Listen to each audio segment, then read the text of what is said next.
Welcome to Armchair Expert, Experts on Expert. I'm Dax Shepard. I'm joined by Emmy-nominated Monica Pladman. Hi. Do you think I'll say Pladman so frequently some people will start thinking your name is Pladman? I'm nervous about that. You are? Yeah. For endorsement deals and such? Yeah. Well, sure. I got to look out for myself. You got a brand to protect. We have an awesome guest today, Jonathan Safran Foer. He is a novelist. He's written a bunch of big books. Everything is Illuminated, Extremely Loud and Incredibly Close, Eating Animals, Tree of Codes, Here I Am, and his new book, We Are the Weather, Saving the Planet Begins at Breakfast. You know, I really enjoyed Jonathan. Me too. It was really interesting. He has a very cool story. He has an incredibly cool story. I wouldn't say cool, actually. Traumatic. Ooh. Oh, we got a military copter. chopper. Invasion. What's crazy is everything just fell apart. I heard a military chopper, looked out the window to see what it was, see a huge bug crawling on the window. Now I'm panicking about a bug infestation. I saw that earlier. You did? Yeah. And you didn't say anything. No. That's okay. Well, Jonathan, he has a certain energy. Yeah. It was so soothing for me. Oh, yeah. And we joined his energy, which I love when that happens on the podcast. That's true. He was like, no, I'm going to be me and you'll meet me there. And we did. And I loved it. Me too. He also really got into my craw about my ethics a little bit. Uh-oh. Well, not because of him. He just made you think. He made me think, And he made me realize I could do better and I probably need to make an attempt to do better. Yeah. Anyways, he's incredibly fascinating and he's got a really great message and he's just a really interesting guy. Really enjoy talking to him and I hope you guys enjoy Jonathan Safran Foer. We get support from Quince. So we've been talking about Quince a lot lately, and as we head into fall, it's the perfect time to reset your wardrobe with their amazing pieces. I think it's so fun to do when the seasons turn over to just spruce up your wardrobe with a couple specials, and Quince is the place. Totally. We're talking organic cotton, Mongolian cashmere, tailored chinos from just $60. Premium fit and quality you'd expect from a luxury brand designer. I love Quince. You know, I like it understated and subtle, and I like stuff that has high quality. And Quince checks all those boxes. I love a lot of stuff from Quince. Honestly, they have incredible premium denim, which is very important for fall. It's pretty much all I wear in the fall is denim. And Quince has such a good selection of quality denim. Their stuff is so versatile, timeless, and built to last that you just grab every single day without thinking. Right. And all of that for 50 to 80% less than similar brands. They go direct to ethical factories, cut out the middlemen, so you get all that quality without overpaying for it. We love that. And they do way more than clothes. They have bedding, cookware, bath essentials, travel must-haves, same deal, and great quality. Upgrade your everyday. Download the Quince app for app-exclusive offers or go to quince.com/Dax. Get free shipping on your order and 365-day returns. Now available in Canada and the UK too. That's QUINCE.com/Dax. We get support from Skims.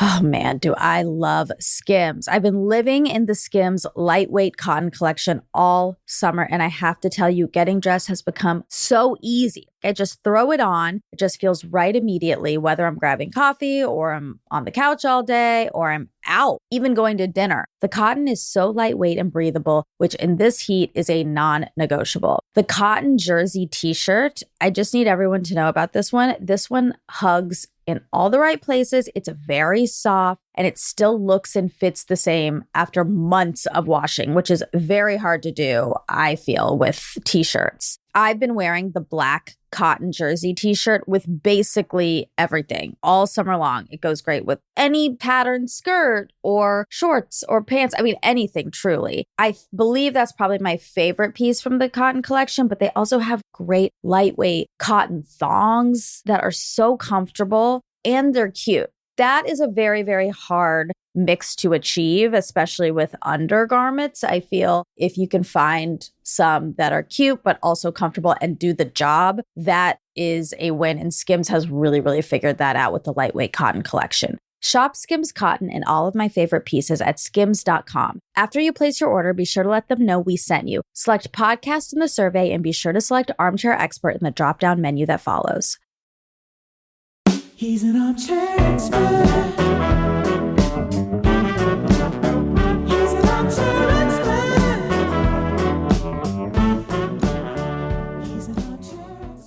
you doing? Are you tired? No, I feel good. You do feel good. I feel great, yeah. But you came in from Toronto. Yep. And you're on a book tour. Mm-hmm. You know, what's interesting about writers, I think, in general is that, and by the way, this extends to actors on some level as well, is like you hire them because they have this skill set, which is they can pretend they're something or they can memorize lines. I'm not sure what the skill set is. But then you're then required or expected to go sell this product, which those aren't necessarily the same skill set. And quite often they're opposite skill sets. And I would say it's even more compounded by being a writer, which is a very solitary activity. Totally. I mean, actors have charisma. Well, some. They have something like charisma, all of them. Mm-hmm. A lot of writers become writers precisely because they suck at selling themselves in real life. Yeah, it's kind of true. And then yet writers are then asked to go on book tours and promote their product. And I got to imagine whatever anxiety an actor has, it's just got to be times 5 for a writer. Yeah.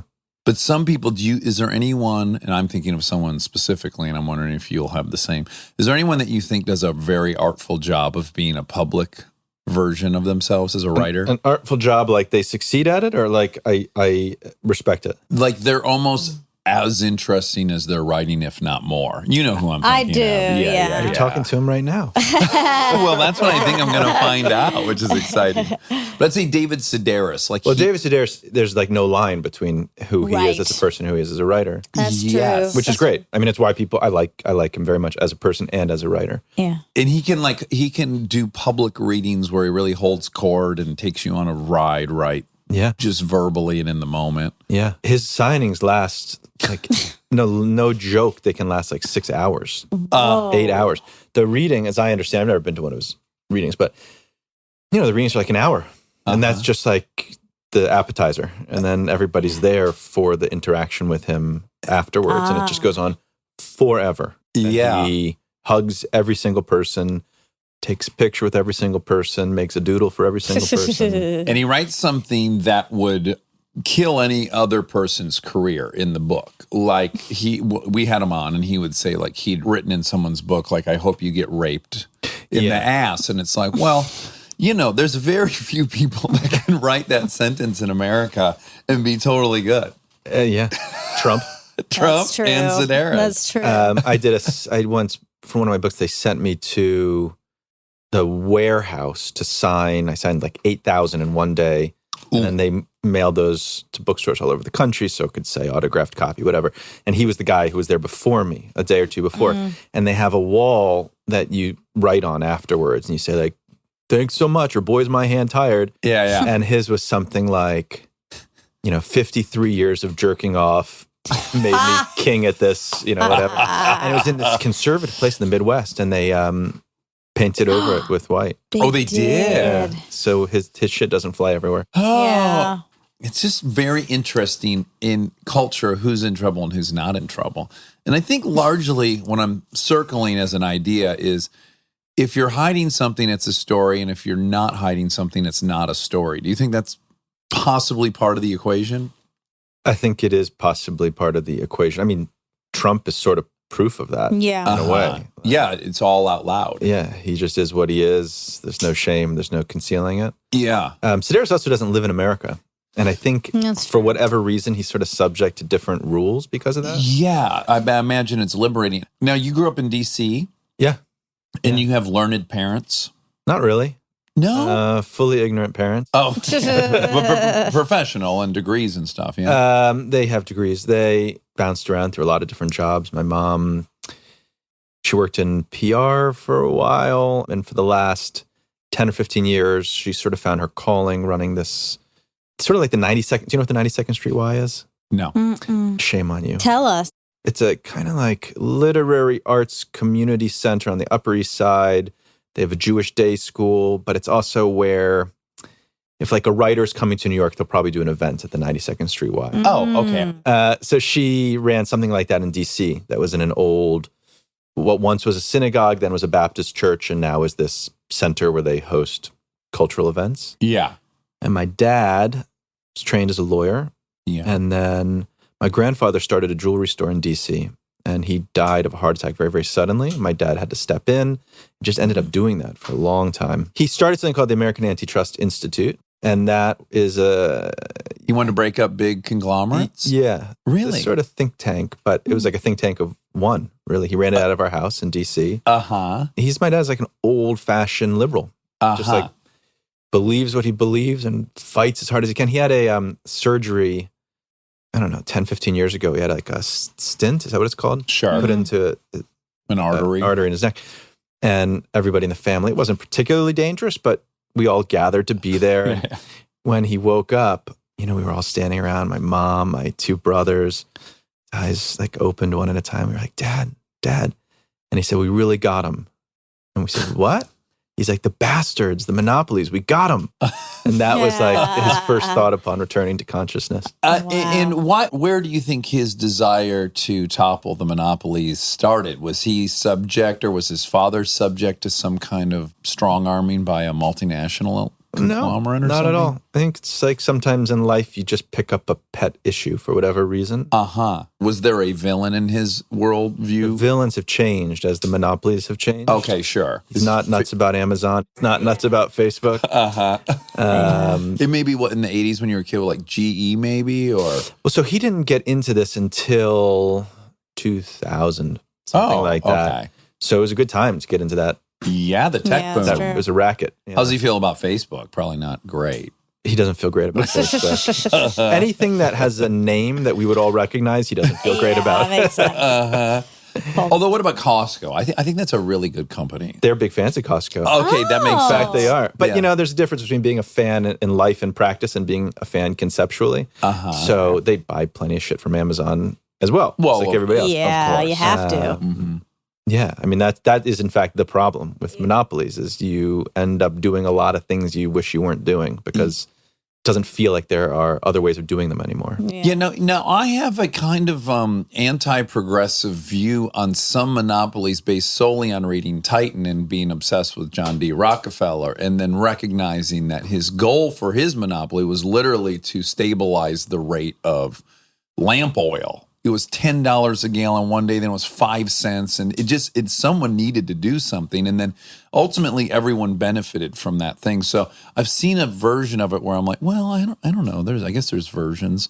To be honest, it's nothing I know a hell of a lot about. You don't care. You didn't inherit that. I care a little, but I don't care a lot. Right. Okay. That's fair. Yeah. And Judaism's a big component of your childhood and your life. Is that accurate? Not from a religious family. Okay. At all. I went to Hebrew school, but it's just kind of part and parcel with where I came from. Mm-hmm. Everybody I knew went to Hebrew school. I didn't go to a Jewish school, but it was effectively Jewish, It sure seemed like everybody who went there was Jewish. Yeah. And definitely a very culturally Jewish atmosphere. Kinds of friends I grew up with, the kinds of stories I was told, TV we watched.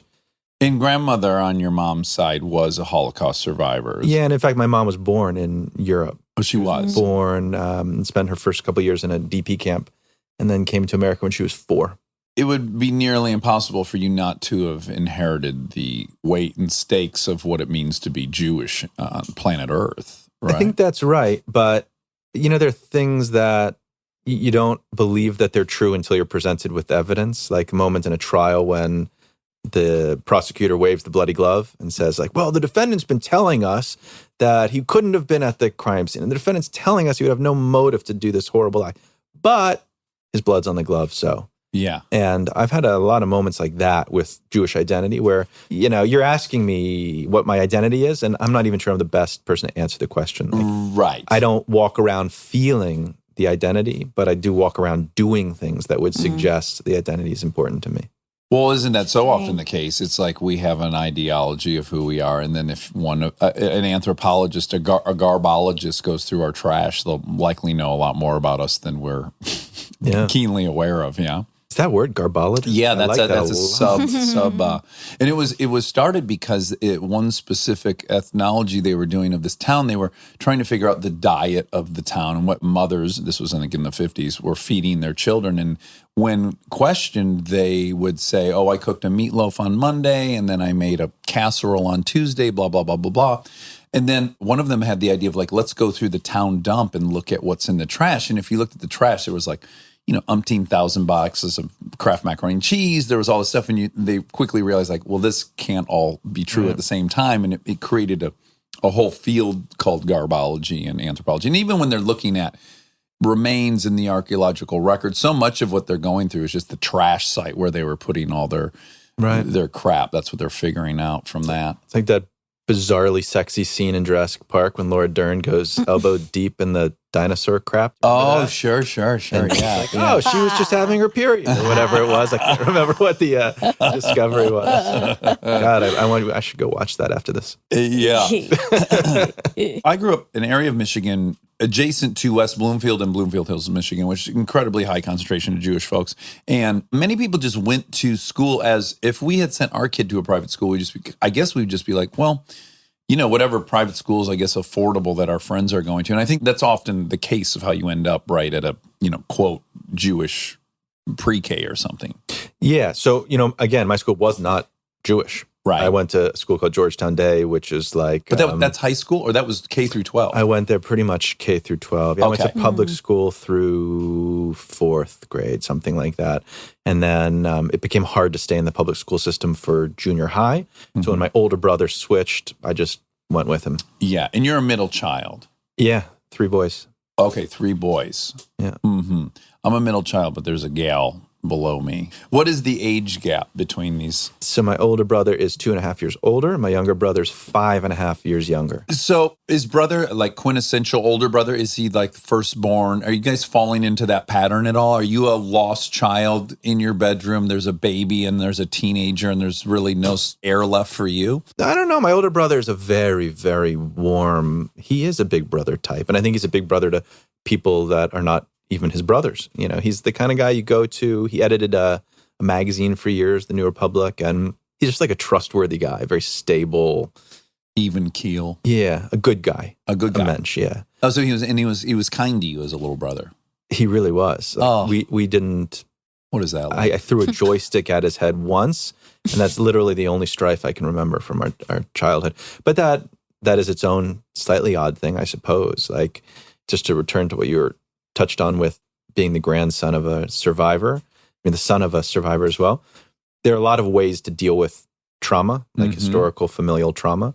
And one of them is to like really emphasize what's good and not talk so much about what's difficult or bad. Mm-hmm. Because relative to that historical trauma, like, what are you complaining about? What's the big deal? That to me is what I would get a chip on my shoulder about, because I think of this in terms of I'm an AA and I go to a meeting at someone's house and it's mostly private airplane problems, right? And on the surface, I could go like, oh, what the fuck are these people complaining about? But my conclusion is like, we as a species, we're going to ruminate on shit and it doesn't really matter. It's just the suffering of the wanting of some different state of mind or being. And that's all relative. So it's like, you'll find some issues in Eden. And so to constantly have your concerns be diminished by this historical event that'll never be topped doesn't feel entirely fair to a kid either. Completely agree. I couldn't really? agree more strongly. Yeah. Oh, I mean, like, your pain is your pain. Yeah. Whatever the referent is.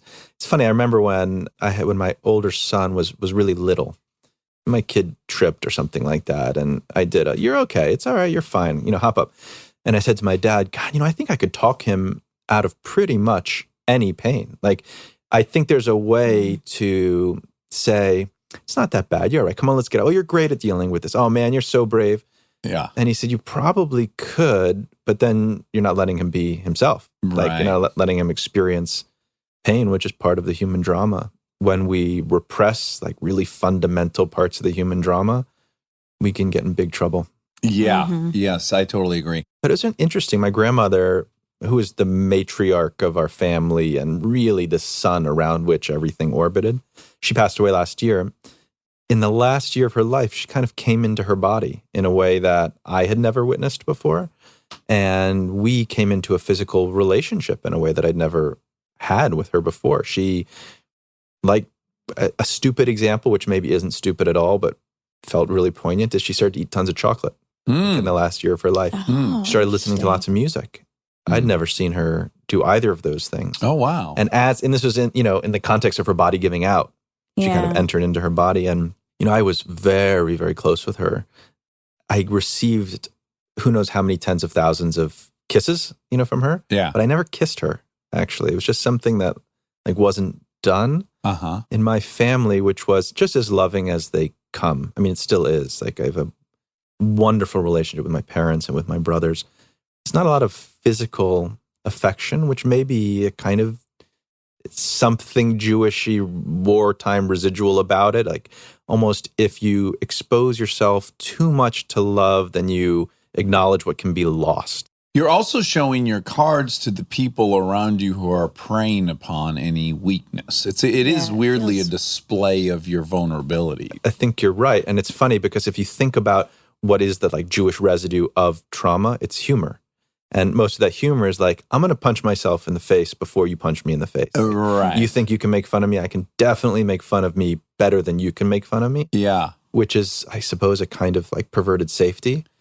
Anyway, it feels like the opposite of giving a kiss, to make a joke at your own expense. Yeah, and I have no data to support this. It's all anecdotal, but having worked in this business for 15, 20 years, a disproportionate amount of Jewish comedy writers, it's a very significant chunk. Yeah.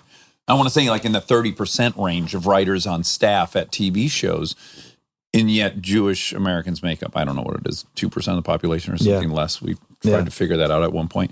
But yet it's interesting. There's a couple, the Canadians too, they do very well in comedy in this country. That's harder to explain. Well, my theory on that is they are close enough to understand everything, and yet they are outside enough to have some pretty great observations about us. It's they can pass as us, but yet they have a different lens that they're seeing us through.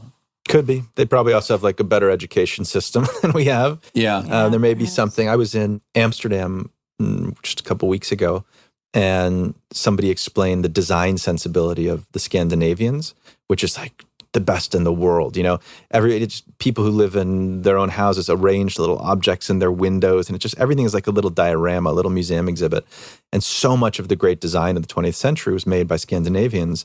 And it was explained to me that it was so unpleasant outside. It's very dark, it's very cold, it's very rainy, that all of the emphasis is put inside. Yeah. And so one can put the emphasis inside physically, arranging things, making beautiful things, making a house comfortable, or you can do it, emotionally or intellectually. Yeah, they have a word, right, it would translate basically to warmth. Hygge, I think. Yeah, hygge. Yeah. I'm sure my pronunciation's a bit off. And that drives the aesthetic and all the decisions. Is this? Yeah. And then they have another word too, right, which is the perfect amount. They're obsessed with not too much and not too little, which I think I don't know. Yeah, I think is an amazing pursuit. Hygge is a real thing. I mean, have you ever changed a texture in some place that you really care about, or given thought to trying to be close to a fireplace, for example, or using wall lights instead of overhead lights, or even, it sounds so pretentious and precious to talk about, but using a candle instead of electric light. I don't really want to be necessarily that guy who has candles all over the house, but I bet if I were, I'd be happier. I'd be mellower, Well, I can tell you the example that immediately comes up to me is my wife collects damaged dogs. And, we got one now that it pees every single day in the house. And so we've had to basically get rid of any fucking rugs in our house because they all smell. And I hate our living room now. I've hated it for 4 months. Feels harsh. It does, because it's just a wood floor now. And I'm I hate this room. Yeah. That little bit of fabric was making the difference between whether me loving the living room for 15 years or now hating it. I've had similar experiences. I got divorced about 7 years ago. And the first thing I bought afterwards when I was moving homes was this incredibly soft rug. It was the kind of thing where you could drop a deck of cards in it and lose it because it's that thick and deep, hairy. Yeah. And you go up to your shins when you walk on it. And I have 3 dogs now in my house, and they think it's outside. It's that. How could they not? Soft and nice. And so they piss and crap. And I can't even blame them for it. Yeah. It does become a little bit of a Sophie's choice. Yeah. Your physical environment is a huge impact on your mood. I know, because I have seasonal affective disorder, self-diagnosed. Yeah. But it is so funny how different every day could be the exact same of what you're doing. But if it's bright outside or if it's gloomy outside, the mood is so shifty. Yeah. It's fascinating. Yeah, we're sensitive little creatures. Very. Some of us more than others. That's true. Okay, so I went, my mother, single mother, 3 kids, took us on a trip to D.C. to see the monuments and whatnot, and we were on a very tight budget, and we stayed at a place that was very, very scary. That kind of was my memory of D.C. for a long, long time, and then we went back, my wife and I, for like the White House Correspondents' Dinner or something, and I was like, this place is beautiful. It's like Europe, but all that to say, D.C. in the 80s was a little dicey, was it not? I mean, it was Yeah, D.C. was the murder capital of America for quite a long time. Yeah. I think it's still near the top, but D.C. is an unusual city because it's very divided. It's very racially segregated, and it's very segregated by economics as well. And it's also separated by the federal parts and by the sort of neighborhood parts, the transient population that comes when there's a new administration, and people like my parents and grandparents on my dad's side who've just been there for a long time, didn't work in government, live in these kind of old-fashioned neighborhoods. And that was how I grew up.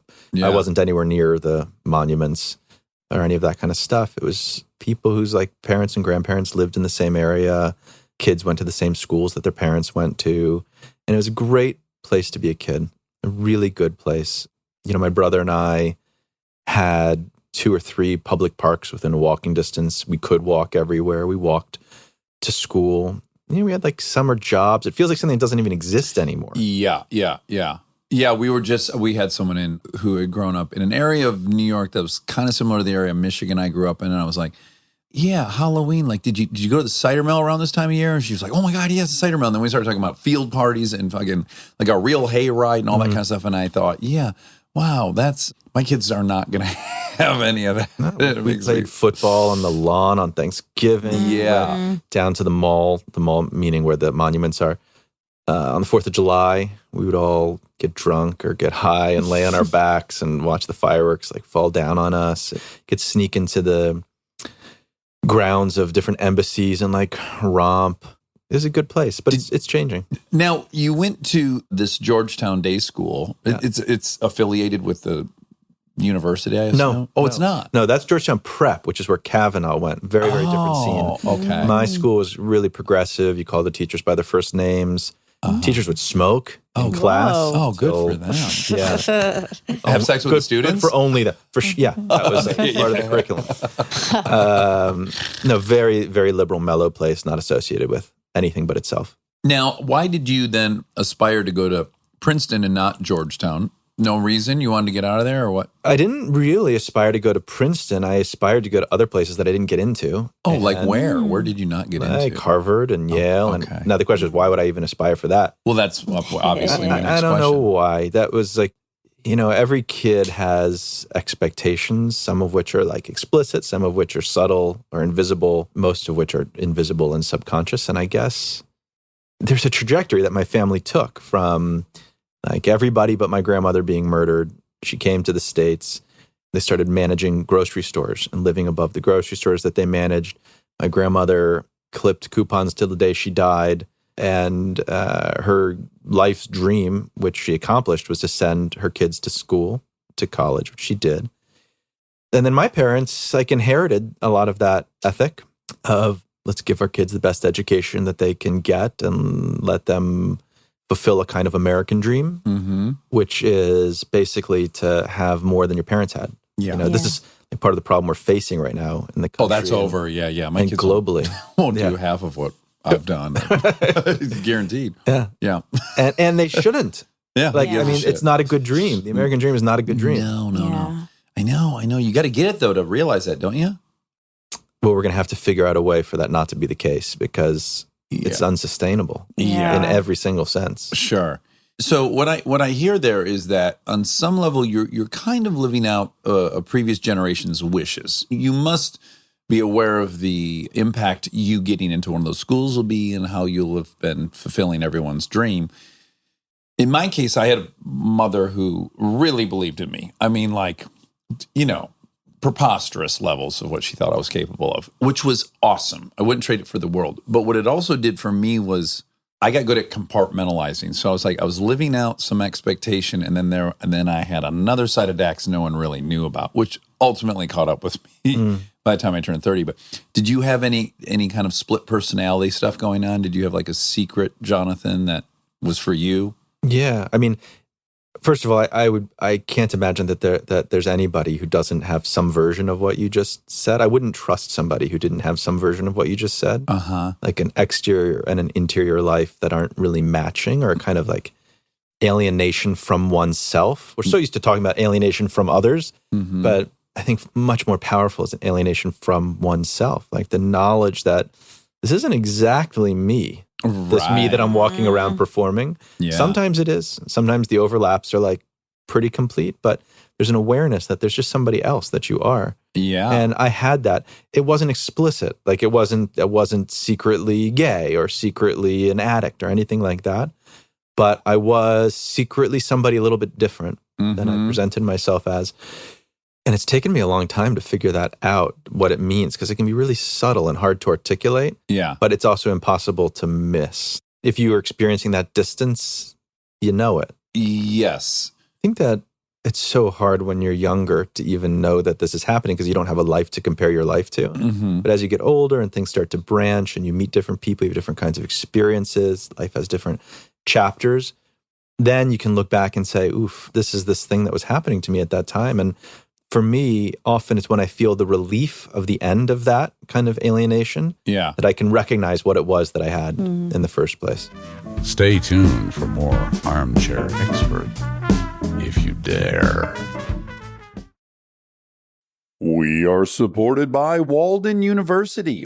You know that feeling when you've been thinking about making a move, going after the degree, the promotion, the thing you keep telling yourself you'll get to someday? Walden University is built for that moment. For over 50 years, Walden has helped working professionals get the W, the knowledge, the skills, and the confidence to create real change in their careers and communities. Their programs are designed around your life, not the other way around. With tempo learning available in select programs, there are no rigid schedules or set weekly deadlines. You move at your own pace. And Walden's faculty aren't just academics. They're practitioners who bring real-world experience into everything they teach. From your first class to career coaching and beyond, Walden is your partner the whole way. Take the first step and learn at a pace that works for you. Visit waldenu.edu. Walden University. Set a course for change. Certified to operate by Chev. We get support from Apple Gift Card. Back to school is here, and for many, that means some big life transitions. Whether they are heading into a new grade or setting up a dorm for the first time, you want to give them something that actually supports their growth and success. Apple Gift Card is a versatile solution because it takes the guesswork out of gifting. It's not just about a new pair of AirPods for focus. It's about giving them the invaluable chance to choose the digital tools and subscriptions that suit their unique journey. They can use it for productivity apps on the App Store, movie nights on Apple TV, or extra iCloud storage for all those new memories. With Apple Gift Card, it's so empowering to give the students their freedom to allocate their own resources. Celebrate their new academic chapter. Visit applegiftcard.apple.com to celebrate their milestones and gift one today.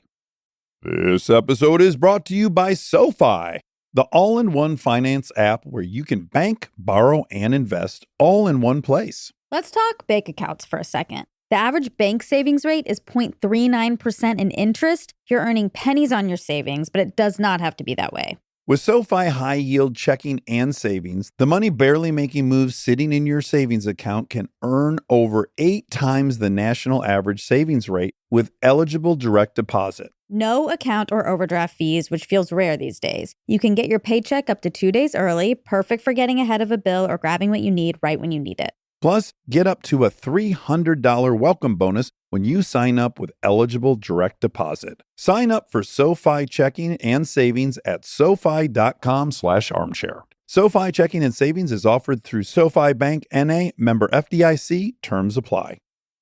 This episode is brought to you by ServiceNow. Look, I have my dream job. I get to talk to folks I admire like crazy and ask them virtually any question that I want to. I can't imagine a better way to spend my time. But even dream jobs have some not so dreamy parts, the stuff that gets in the way of the actual work. Now, that's where ServiceNow's AI specialists come in. They don't just tell you what you should do about your busy work. They actually do it, start to finish. Cases closed, requests handled, no extra work for you. So you and your team can focus on what matters most, which for me is, are they obsessed with male bodies on the same level as I am? They never are. To learn how to put AI to work for people, visit servicenow.com.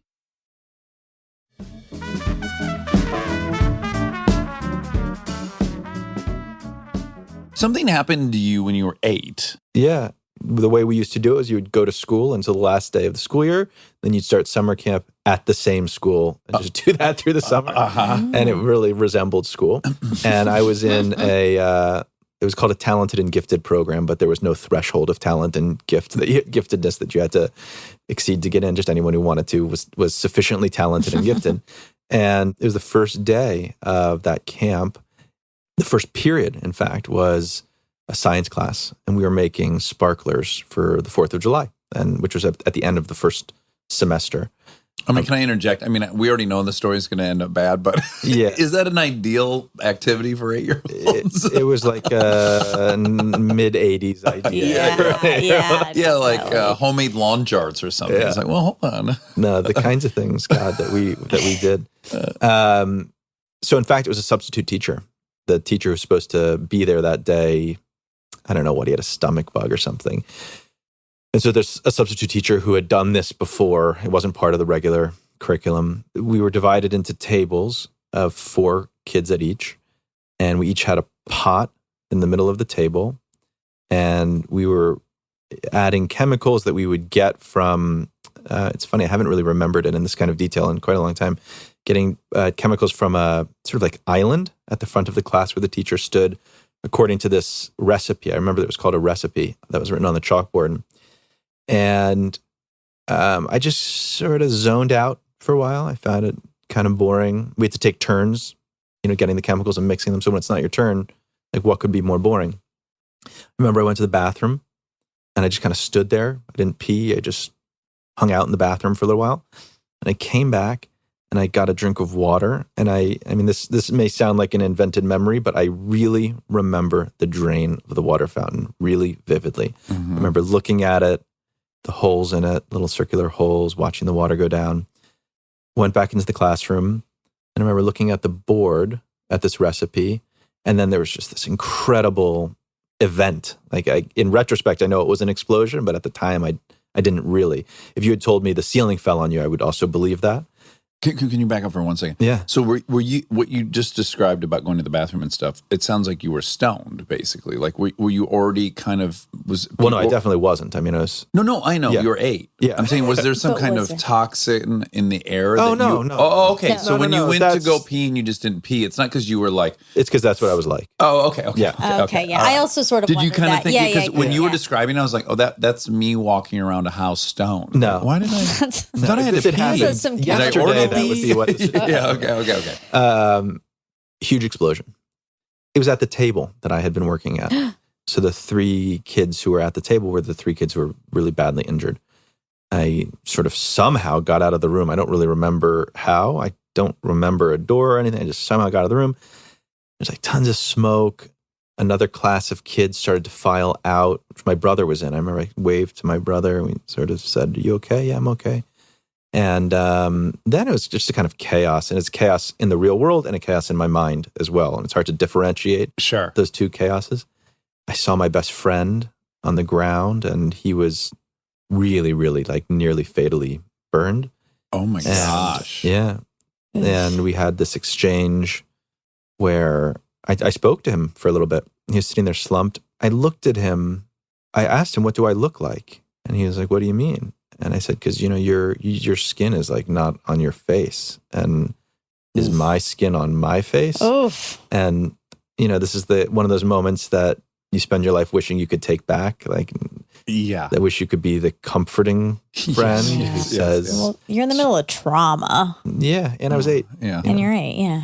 But you do beat yourself up regardless of that. Yeah. Yeah. It doesn't matter. Like, No. reason doesn't really Can't matter. think yourself out of it. Yeah. Yeah. So we had that exchange, and then some adult at some point picked me up, wrapped me up in a blanket, and carried me downstairs. And a lot of other crazy things happened that day. You ever been hypnotized? No. I went to a hypnotist a couple years ago because I thought I might try to write about this event, Yeah. and was just curious what would happen. It was a hypnotherapist, like not a guy who's at frat parties, but a guy who charges like $500 an hour Sure, with sure. a 4-hour minimum session. And it was really profound how he walked me through this event. And one of the things that he said about hypnosis is it's not like it gives you access to something that was concealed from you in your mind or repressed. What happens often when we tell stories is there's a part we can't get past, either because we can't remember a detail or it's painful. And so we just stop there as if it's a permanent impasse. And hypnosis can help you get around or get over that impasse, and you can find the rest of the story. I didn't really know what he was talking about until we went through this event. Yeah. And I got up to the point that I just told you about this exchange I had with my friend. And I was like, and that's pretty much it. Right. And he said, well, what color shirt was your friend wearing? I was like, who cares? I don't know. Right. And he was like, just tell me. I said, I have no idea. Yeah. And he said, just tell me, even if you're wrong. I said, I don't know, gray. And he said, and then what happened? It's like, oh, and then I started to tell the rest of the story. Weird. Oh, he distracted you enough. He maybe somehow from got me the- past this impasse. Yeah. And what did you then remember? Oh, I remembered when I was carried downstairs, a conversation that I had with the camp director, who took me into his office and had hit the insurance company on the phone. I was just going to say, was it Oh, about I you bet. being litigious? Yeah. And then I was taken into the school office to call my parents. And the kid who was actually most badly injured was sprawled out on the sofa. And he was African American, which made burns look a lot worse, because like the pale flesh against the dark skin is just more graphic. Yeah. I mean, he was really screaming and totally out of control, just animalistic. And then I remember a fireman who tricked me into going to the hospital, who said that there was this girl who said I was her friend and she was afraid of going alone, and would I just go in the ambulance with that's her? great. You Ha. appealed to your Like, chivalry. Yeah. I think I didn't even care if I was being tricked at that point. Like I wanted an adult to tell me what to do. I wanted to be in the care of adults. Yes. And not the substitute teacher. Yeah, I mean, the substitute teacher, Oh my God. I feel horrible for that person. for who? The teacher? Kind of. I mean, I do in teachers- retrospect because Because we you all imagine kind of. carrying that weight for the rest of your life? Who hasn't found themselves in a situation in life where they're like, I guess I just got to wing this? And most of us Right. get really And lucky. You don't wing it with gunpowder, though. Well, in retrospect, you're right. I would have just brought like some Reese's Pieces, cut them open. Put a movie on. Like Yeah. normal No, you substitute dump teachers do. baking soda in a trash can and throw vinegar on it, Yeah. and you have a Oh my volcano God. explosion. No, that's a fun summer right there. So I she guess just got the equation wrong. Like, what? Well, you made it a her. You know what? I was going to just point that out too. Yeah. I think I even That's said he at interesting. one point. Yeah. It was a he. Yeah. Oh, that's bad. what do That we was know? bad. Hypnotize you right this second. That was bad. That was bad. What color was her shirt? Pink, obviously. Oh, no. That's fascinating. Did you just hypnotize Monica? She's currently hypnotized. I think so. So what were Yikes. the extent of the other children's injuries? Like, were they in the hospital for a while? Yeah, I was there for 2 nights, 3 nights. What were your injuries? Just like second-degree burns on my hands, on my... No, like concussion or anything? Nope. Okay. Nope. But what's so funny is I always think about like how differently intention frames our opinions of things. Like if you were in Belfast and you were English and the exact same explosion happens to you, but you know that there was some intention of terrorism. Now that thing becomes something. But this one is like, it's benign, but the level of physical trauma is identical. It's just it's fascinating to me. That's a really, really interesting point that I never thought about. And the benignness of it is actually one of the most terrorizing parts. I bet because, and this is, we've talked about this on here before, Dan Carlin history. I don't know if you ever listened to that. Hardcore history. I love that guy. Yeah. He's amazing. But one of the things that he articulated that I would have never really put together in my head is that the reason people love conspiracy theories is that it's just too scary to imagine there's a man, some bozo in Dallas who can affect the course of history by shooting Kennedy. That is too scary for us because that means there are 7 billion variables and we're all fucked. But if there's a grand scheme, a grand intelligent design of all this, somehow that's more comforting. And yes, yours is like, oh, great. So I guess now anywhere you're at any given time, shit could fucking blow up. I have to imagine it's a very unsettling worldview shifter for you. Yeah. I think I have had struggled with like a feeling of safety in my life because of that. And I would imagine you already inherited a nice dose of fearing your safety. Yeah, absolutely. And it's right. weirdly confirmed at that point. Even if you're, I guess at 8, I don't know that you're at that age yet to do it, but you're hearing grandma and dad and you're like, a part of you's got to be like, I get it. But that was Germany or that was Ukraine. That was 1940. What do you, no, guys, stop it. We live in, and then you go to school, that happens and you're like, they're fucking right. This is a dangerous place to be. Yeah. I mean, life is in fact a dangerous place to be. It's a hard thing with kids, to be honest about, especially, in an age of like school shootings, in an age of climate change, to talk about what it means to be safe that in a way that's both honest, but also, comforting. I remember when my older son was 2, 3, he started asking about death.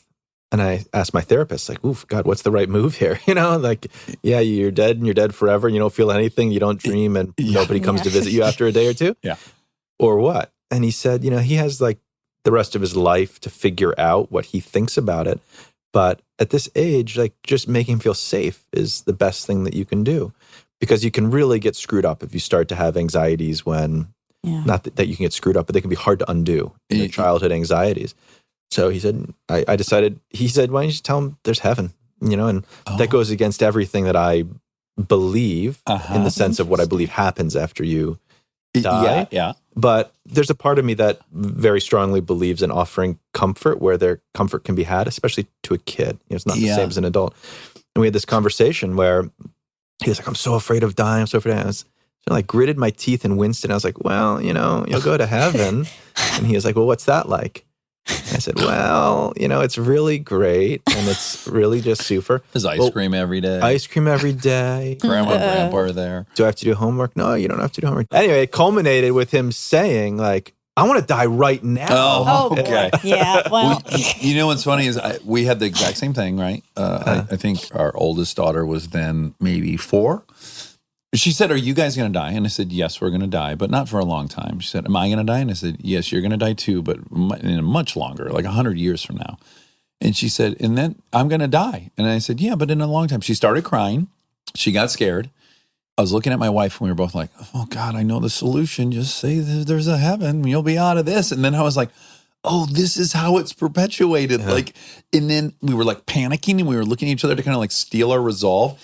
And then by God, 90 seconds later, she was done crying, completely over it, went on with her day. That was pretty much it. And I was like, oh, wow. I was like, I bet 5 more seconds of crying. I would have been like, oh, but there's a heaven and you're going to meet my dad. And she's a pastor at a megachurch 30 years later. Again, I don't advise anyone. I have no opinion on what people should do. That was our experience where I was like, I was panicking for 90 seconds. And then it just, like every other fucking thing, it just passed and she went on her way. And that's that. Yeah. But grandma was visiting. And she was telling my 4-year-old, my now 4-year-old, she's talking about her mom dying. My 4-year-old was like, where'd she go? And my mother-in-law was like, heaven. And she goes, what's heaven? And she's like, heaven is where you go and you die and you're with your family. And I was like, yeah, but where is it? And she's like, it's above the clouds. And I'm just knowing how my kids are. I'm like, this is getting worse and worse and worse. Like, if you now put it somewhere physically in space, welcome to 25 more questions about why can't I see it, blah, blah, blah. It was kind of entertaining to just map. Observe. And did it resolve with just getting bored of the She got bored. Yeah. She totally just got bored. But one thing that their school does, those kids, which I think probably is why she was able to get over it in 90 seconds, is like from age 2, the spider will be dead on the ground and they'll be like, oh, look, the spider's at the end of its life cycle. And so like they're kind of putting it in from day one. This is a normal thing that happens.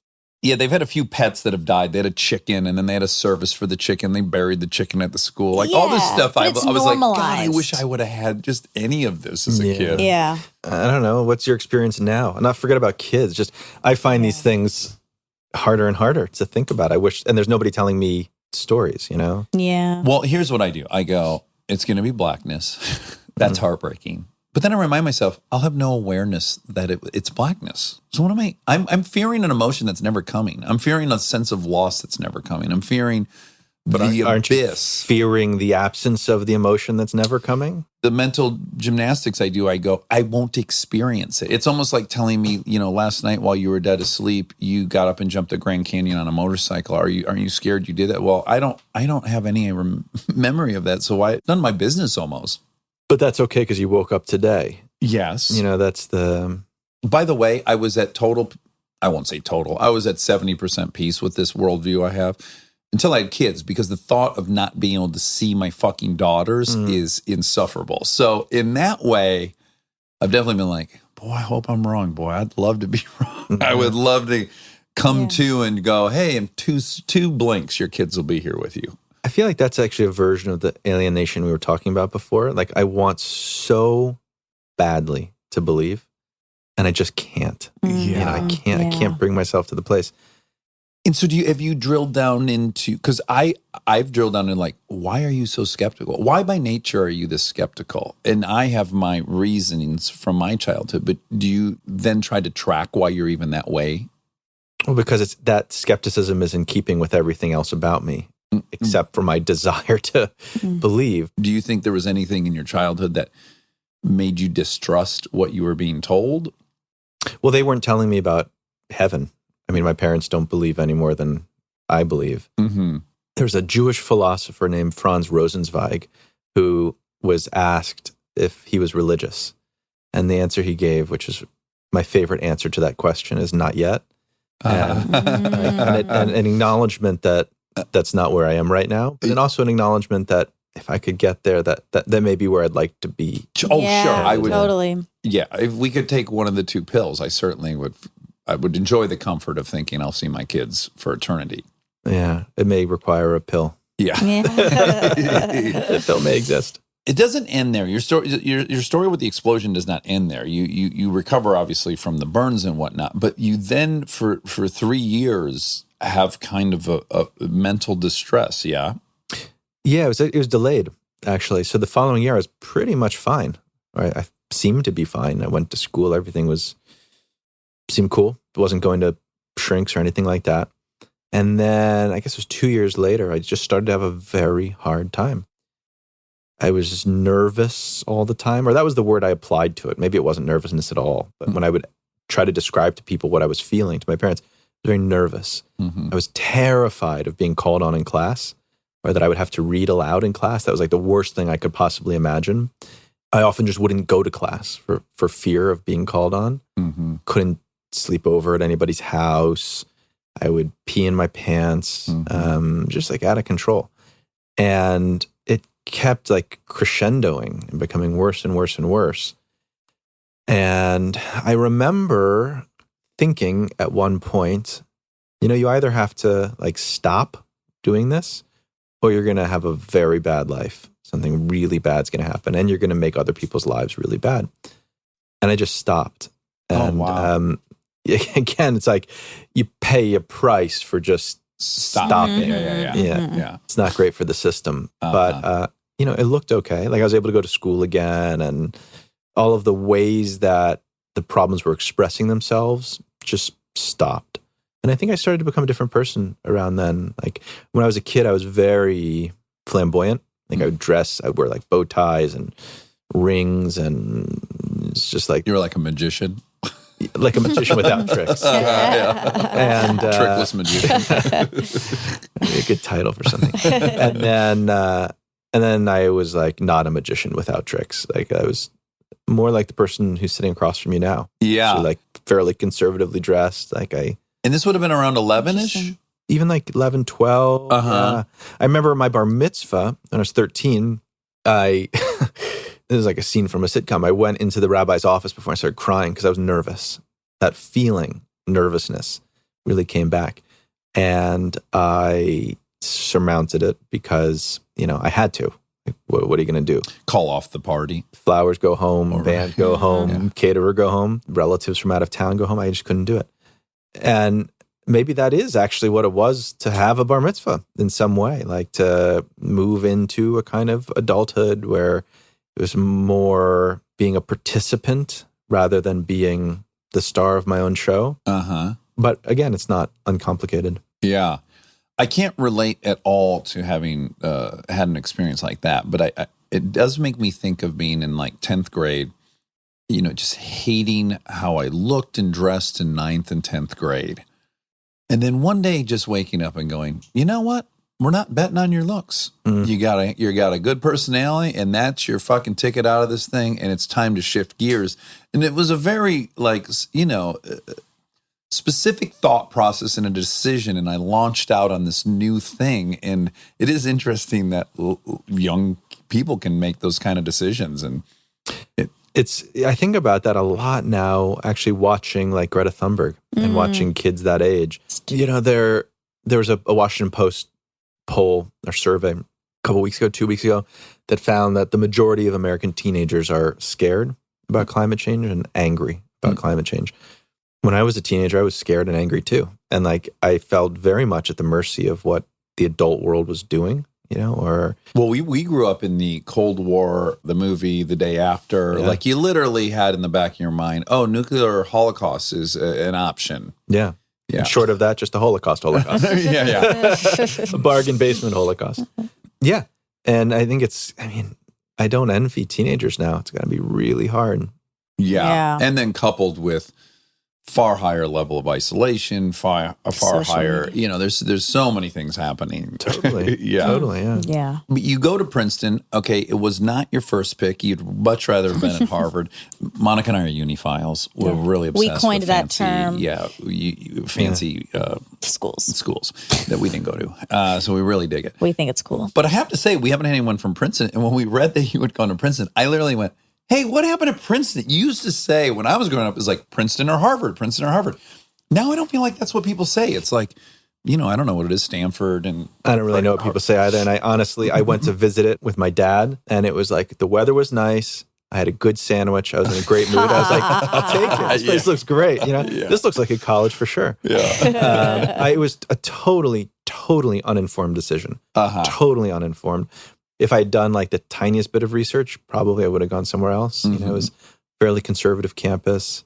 And it wasn't the most obvious fit. Well, a big departure from your school where you called, your science teacher Ed and stuff. It's almost the opposite experience. Yeah. But there were wonderful things about it because of that. They have amazing art department and creative writing department. And people aren't like clamoring to get into the classes.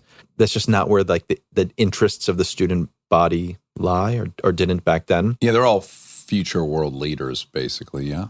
Future world destroyers. Yeah. So I got to take, writing classes with like Joyce Carol Oates because I applied and it was really easy. But you were a philosophy major, so that was that initially an elective basically to take? So I didn't choose a major until the last possible moment, whenever that was. I want to say it was like junior year. And I remember I was sitting on a bench and I was like, God, I got to pick a major. What am I going to do? I could do English, I guess, but I don't really want to do that because maybe I'll be a writer and it just feels like putting sour cream on cream cheese, like too similar. Don't want it. I could be a psych major, but then what? And then I was like, what would sound great is if I were a philosophy major. If I could spend the rest of my life telling people I was a philosophy major. Yeah. And that was pretty much how isn't that's one of the most common transfers for law school, isn't it? Isn't philosophy up there? A lot of lawyers are philosophy majors, yeah. Did you have favorite authors at that age? Were you obsessed with anyone? I really wasn't a big reader. You weren't. And oddly enough, I'm still not a big reader. I didn't come to writing through a love of literature. Mm-hmm. It was really more through a back door of first of all, I love having control of my time and not having a boss. Yeah. I like being able to explore being a writer is not at all different than what you're doing right now. Like you get to just explore things and think about things and talk, except that I'm talking to myself instead of to somebody else. Well, I initially was trying to be a writer. I self-submitted 8,000 short stories, the whole thing. I was obsessed with several different writers.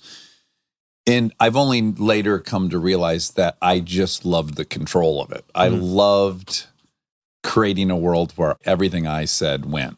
Yeah. And I deeply desired that control. And it's a way to close that distance that we were talking about. Like on the page, I'm myself. Oh, yeah, totally. Yeah. You almost have to lie to yourself and say, like, no one's ever going to read this. Just write this thing and pretend no one's going to read it. I just kind of dissociate. I don't even think about it. Just when I'm writing, I'm just writing. And it's really the one place in life where there's no etiquette, there's no expectations. I don't have to please anybody. It's really unconstrained. And that makes it hard because then if it sucks, it's because you suck. Well, also, limitless options creates fatigue almost, right? Yeah. That's why like creative boxes are sometimes so useful. It's like, oh, I got to make it work right here. There's this great Borges story about, I hope I'm getting this right, but two like kings, and they challenge each other to create a labyrinth that's more difficult to get out of. And so King A puts King B in this enormous labyrinth, like the size of a city with a million forking paths and dead ends and all of that. And it takes King B 3 years, of stumbling around and making wrong turns, but he finally gets out. And then King B puts King A in the middle of a desert and he says, get out of this. And, if there are no walls, there's no way to escape. Yeah. And oftentimes with writing, I feel like the freedom of it is itself a kind of like enslavement. Yeah, for sure. Okay, so you start working with Joyce Carol Oates, and she gives you some encouragement, right? She kind of likes what you're writing and really encourages you to pursue that. And you end up doing a thesis, and it's largely about your grandmother. Yeah, Yeah, I mean, my thesis was a draft of my first book, Everything Is Illuminated. How much of Everything Is Illuminated is your grandmother's story or inspired by your grandmother's story? Like how much? Virtually none of it, actually. Is her actual story? Yeah. So my grandfather had a wife and a baby, and he worked just outside of the village. And the Nazis came through while he was working outside the village and killed everybody. And when he was on his way home, he had no knowledge of that anything had happened. A friend of his stopped him just a couple kilometers outside of town and said, you can't go back. This is what happened. And he said, I'm going back. I don't care. They can kill me. I don't care what happens anymore. Just let me go. And his friend had to physically constrain him, like force him to survive. And he ended up being hidden by some Christian family and, made his way, like survived a day at a time and ended up meeting my grandmother in a DP camp. Oh, wow. Yeah. So there is a photograph of him with this family. The Christian family? Yes, this is a real thing. Were they baptizing him in the photo? they were feeding him white bread. So, and like, I guess it was the summer after my junior year of college. I was before the summer, it's the end of the school year. I was thinking about what I should do. Like, should I get a job? I was like, maybe I don't even know what led me to this thought because it's not the kind of thought that I would have had at that time, except that I did have it. Maybe I'll just go, like, check out where my grandfather came from. And this was the Ukraine? Yep. Okay. I shouldn't say the Ukraine, right? It's just Ukraine. Trump will sort it out. Okay. They'll leave me. When we get the transcript, we'll know for sure. Yeah. I don't know what I was thinking. And sort of like the decision to go to Princeton, I was totally And this is unprepared. 1999, yeah? This is 98. So it's probably pretty bleak there, yeah? Well, where I was going was super bleak. I mean, it was just out of time. It was dirt roads, horse-drawn carts and stuff. Yeah. Yeah. And because I had done almost no preparation, I just found nothing. I was like an idiot. Like I got off the train. I was like, all right, let's, anybody know any of these people in this picture? Literally like that. Yeah. But because it was such a complete failure and because I was beginning to think about writing, it kind of worked. Like it stimulated my imagination rather than. Well, you're probably terribly lonely there, right? Yeah. Well, I wasn't there for that long. Oh, you weren't? No, I was only there for 3 days. And then I was in Prague. Oh, yeah, that's a great place. It really is a great place. Yeah. Probably a little less great as time passes, but yeah, also so cheap then. Probably a little less cheap as time passes. Yeah. But I lived there for that summer, for about 2 months, and that's where I wrote the first draft of this book. Oh, wow. Sort of in response to the nothingness that I found in the Ukraine. Yeah, you basically just had to make up your own story because you didn't get the one you were looking for. Yeah. Stay tuned for more Armchair Expert, if you dare. Living your best life means being extra where it counts and skipping the extra where you don't need it. Like in your cleaning products. That's where Seventh Generation comes in. Their bio-based cleaning power delivers a powerful clean with nothing extra in the bottle. Need a dish soap that cuts through the tough grease? A detergent that tackles the worst stains and odors? Seventh Generation handles it all without any dyes or artificial fragrances. Real clean doesn't have to come with a long list of add-ons. Upgrade to a powerful clean without anything extra. Look for Seventh Generation dish soap and laundry detergent wherever you shop for your cleaning products.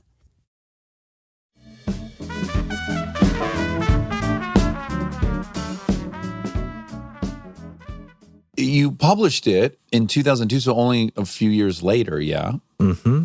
And then the book's a big success and it gets made into a movie. At this point, do you suffer from imposter syndrome at all? Are you like, there's a mistake, I've fooled them, I'll be discovered? It was a little too fast even to have those reactions. I was so inside of the experience. I just wasn't capable of reflecting on the experience. Yes, or seeing maybe even the uniqueness of what was happening to you. I mean, I knew the uniqueness because the same book, every word in the same place, I sent it out to agents, maybe, 15, 20 agents. It was rejected by all of them. Mm-hmm. I finally found an agent. She sent it out to every publisher in New York, and it was rejected by every publisher in New York.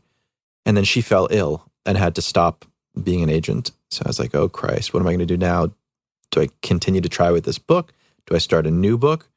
Do I just go become a lawyer? Like, what am I going to do with my life? And I sent it to another agent who isn't my agent still. Oh, that's nice. Yeah, and it changed my life. Talk about like dropping something in a mailbox and your life changes. And then she ended up having a lot of success, commercial success with it, finding publishers who wanted to have an auction for this book that just a little bit before nobody even wanted to look at. Isn't that crazy, the power of a salesman, really? It is. I mean, the fact is everyone is working on a book, right? Yeah. And so editors, there are not that many editors in New York. They get, 20 manuscripts a day, 50 manuscripts a day. It's just too much to read. Mm-hmm. So they depend on the curation of people that they trust. When someone says, I know you and you're going to like this, and they give it a read. Yeah. So I was the beneficiary of that. So I knew even while it was happening that there was something a little fishy about the experience, like a little... Yeah, how could it have been rejected 80 times and now all of a sudden it's... Yeah. Well, that's like Harry Potter, too. She has that same story where, like, Harry Potter was... What's that? Was rejected by all these publishers. That's a book? Get out of here. It's the Swedish girl who... Get out of She just sailed across the Atlantic? Anyway, that's but nuts. that's crazy. Yeah, and, like, then you're the... Yeah. The biggest bookseller of all time. Yeah. When it got pitched to you, like, hey, was it Liev Schreiber who originally was he the first person to express interest in making that? Yeah. So when I met with my agent, this one I was just telling you about, we met in her office. This was when she was just not beginning, but it was near the beginning of her career. And her office had used to be a closet. This little tiny room, maybe a fifth of the size of the room we're in right now. That's tight. Yeah. She said to me, what are your goals? Like, what would you love to happen with this book? I said, I really want $12,000. And she was like, that's the weirdest answer I've ever heard. Why do you want $12,000? I said, because then I think I could go to Spain and like live there for 6 months. And that's just what I want to do. And she said, I bet you we can get you $12,000. She got me $12,000 and I went to Spain. And this was in the period before the book was published, after it had been sold. But there's the publishing industry is pretty slow. It takes a long time between finishing a book and it being out in the world. Sometimes it's 6 months, sometimes it's a year, sometimes it's 2 years. So I was in Spain, and during that period, an excerpt of the book was in the New Yorker. And I got a phone call from someone at the New Yorker who said, this guy, Liev Schreiber, read your piece and wants to be in touch with you. Is that cool? And I actually didn't know who he was at the time. You had never watched HBO Sports? I think I had, but you don't see his face or hear his name. You just hear that voice. Yeah, it's so great. It's so very great. It's the best. Yes. Yeah. The Bucks are coming down the field. With the blood. Yeah. Oh, God, sign me up. The Warriors of Sunday. I said, sure. And we ended up talking briefly. And when I was back in New York, I went to, I think, his 40th birthday. Is it possible? Maybe it was even 35th. I don't know. In any case, we met. And he just had this vision, which I found super compelling. And he had his own personal story, right? His family was in that part of the world during that time. Yeah. Yep. It was just the confluence of a lot of things. His story, my story, where he was in his career and a desire to direct, his sense of humor, my sense of humor. He and I, we're really good friends. We've been friends for years. And we're a funny pair. Like, if you were to see us standing next to each other, you wouldn't necessarily, like an alien wouldn't recognize us both as humans. Well, he is, I've had dinner with him once. Monica, he is one of the most masculine men I've ever met, in the most conventional definitions of masculinity, right? I mean, there's a heaviness to him where you're like, okay, if shit goes sideways with him, like you got your hands full here. This guy is a beast. Yeah, no, he's the guy who like rushes the cockpit during a hijacking. Yes. But he's also a very, very sensitive, thoughtful, super smart guy. And yeah, we've had this great friendship for years now. Did you write? You didn't write the screenplay, did you? No, he wrote it. He wrote it. Oh. He wrote it. He directed it. It was his baby. And how easy was it for you to turn over something to someone else and let it go through their filter? I found it at the time simple for a couple of reasons. One, like I was much better then than I am now at full dissociation. Just like it isn't happening. It's happening over there, so it's just not happening. Yeah. And I was psyched that like somebody would pay me. Of course. Another $12,000. And I was psyched that it was going to bring a lot of readers to the book because, the film industry, TV and film, it's like not like literature. They're on a totally different scale. So when a film or TV show it makes an adaptation of a novel, the novel is going to get 10 times, 100 times, 1,000 times as many readers as it had before. Oh, interesting. And I was just psyched to see what he would do because he is a smart guy. And he has a perspective and charisma, and he cared about it. And when you saw it, did you go like, oh, he got it right? Or, oh, this is a different thing, but I do enjoy it? Well, there was no getting it right. I got it right. And I don't mean that in the sense of quality. I mean that like I made the thing I wanted to make, which has nothing in the world to do with whether it's good or bad or 100%. It just was what I wanted to, in the same way that like you get your own breaths right, And he made something really different. I mean, he actually removed fully half of the book. The book has these 2 braided stories, and he just took one of them. And so, I looked at it, and it was like strange to see somebody else's choices. Yeah. And there were a lot of layers of removal. Like I was kind of writing a book about something that may or may not have happened, and I fictionalized it to some extent through like the filter of my own imagination and concerns.